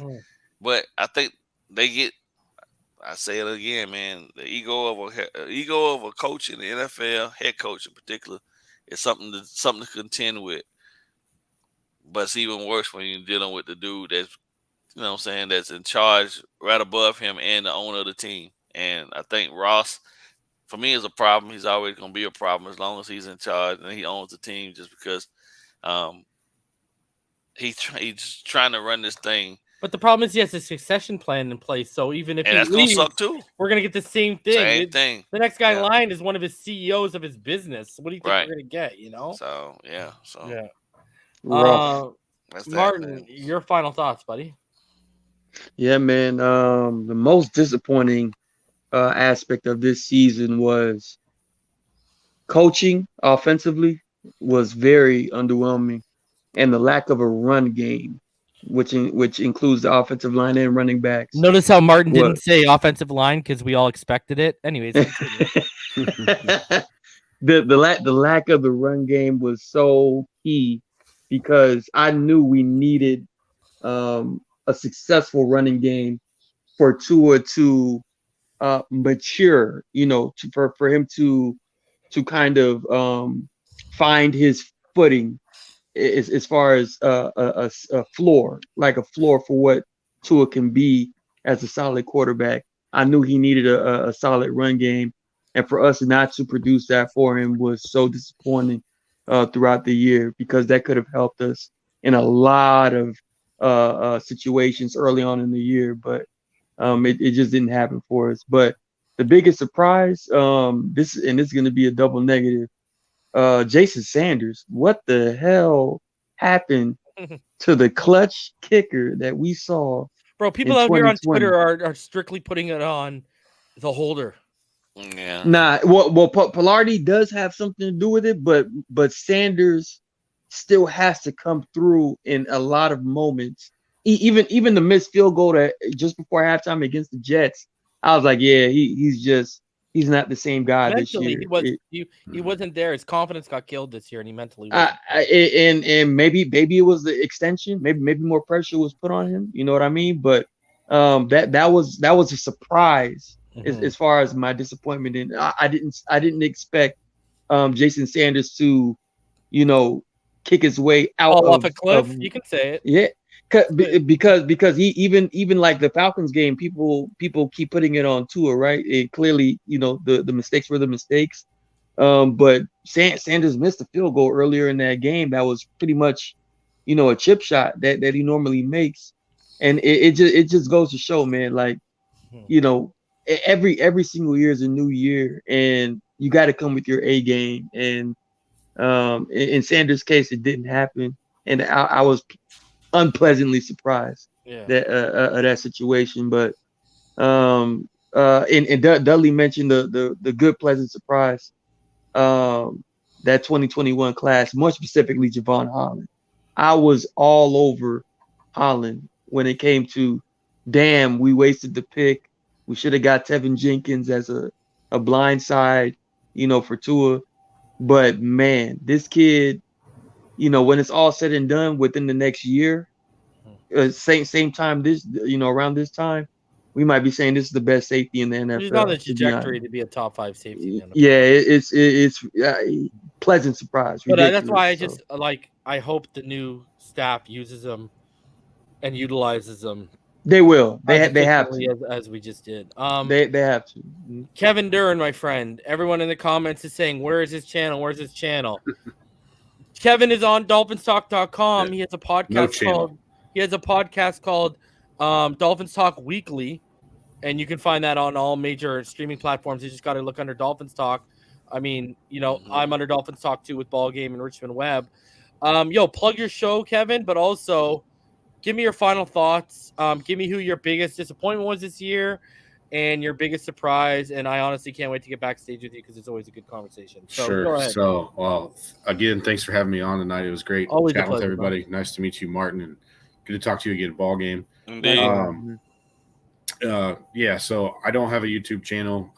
I write for Dolphins Talk occasionally, and I do a weekly podcast. I'm actually going back to school for my MBA right now, so it's been a little bit of a time crunch for me, so I haven't been able to do as much as I would like or spend as much time on my podcast as I would like. So hopefully we'll have some more over the summer. I'm supposed to graduate at the end of July, so counting down. Congrats. Yeah, thank you. Yeah, because I know it even impacted your all 22 studying sessions this year. Yeah, if we had done this last night, I wouldn't have been able to do it because I had a project due. Yeah. So, anyway, I would say biggest disappointment. I guess I really have 3. That Chris Greer didn't get thrown out with Flores because we took another half measure. Number 2 would be Will Fuller. That whole situation, first person, I was waiting for someone to name him. Okay, yeah, good, attaboy. Yeah, and then I guess number 3, the fact that I know how much Brian Flores practiced the running game his initial year in 2019. The fact that in 3 years it never took off was a big disappointment to me. Pleasant surprise. I'll kind of go off the radar. I'll go 2 guys. Brandon Jones. Because I was actually going to say Jason Sanders because of, but Martin already said that. I kind of know some of the why behind why he was a little off this year. But Brandon Jones and then Justin Coleman coming in, you know, it looked like after the first couple games, he was just kind of an afterthought. And then they actually used him in some pretty creative ways throughout the year. Nick Needham too, like playing the game at free safety when Holland was out. Yeah. That was something I knew they had done back in camp, but no one really knew about it. So for him to basically come in and do that, you know, those three guys, Jones, Coleman, and Needham, were my pleasant surprises. Yo, plug it one more time for everyone where they can find you and your stuff. Yeah, so my podcast is Dolphins Talk Weekly. I usually record that every Sunday night, so it usually comes out live on Monday. And then I hopefully will have some more content written on DolphinsTalk.com. If you look me up, I don't think I've written anything since like last March, but you know, hopefully that'll change. Yeah. All right, guys, here's the deal. I will be back tomorrow at 5 p.m. It'll be me and the Big O show. We'll be live. We'll be going back and forth. It should be a good show tomorrow. So be out on the lookout tomorrow, 5 p.m. Me and Big O show will be going live here on Phinside the NFL. And then I'll be back next week. Either next week or the week after, we're going to get into my Jalen Waddle film study. So be on the lookout for that. And far as biggest disappointment for me this year was no Igbenogany.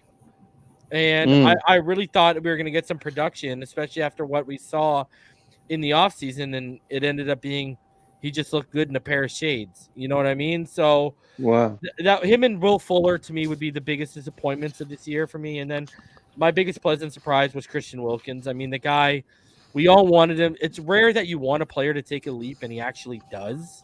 Right. And he did.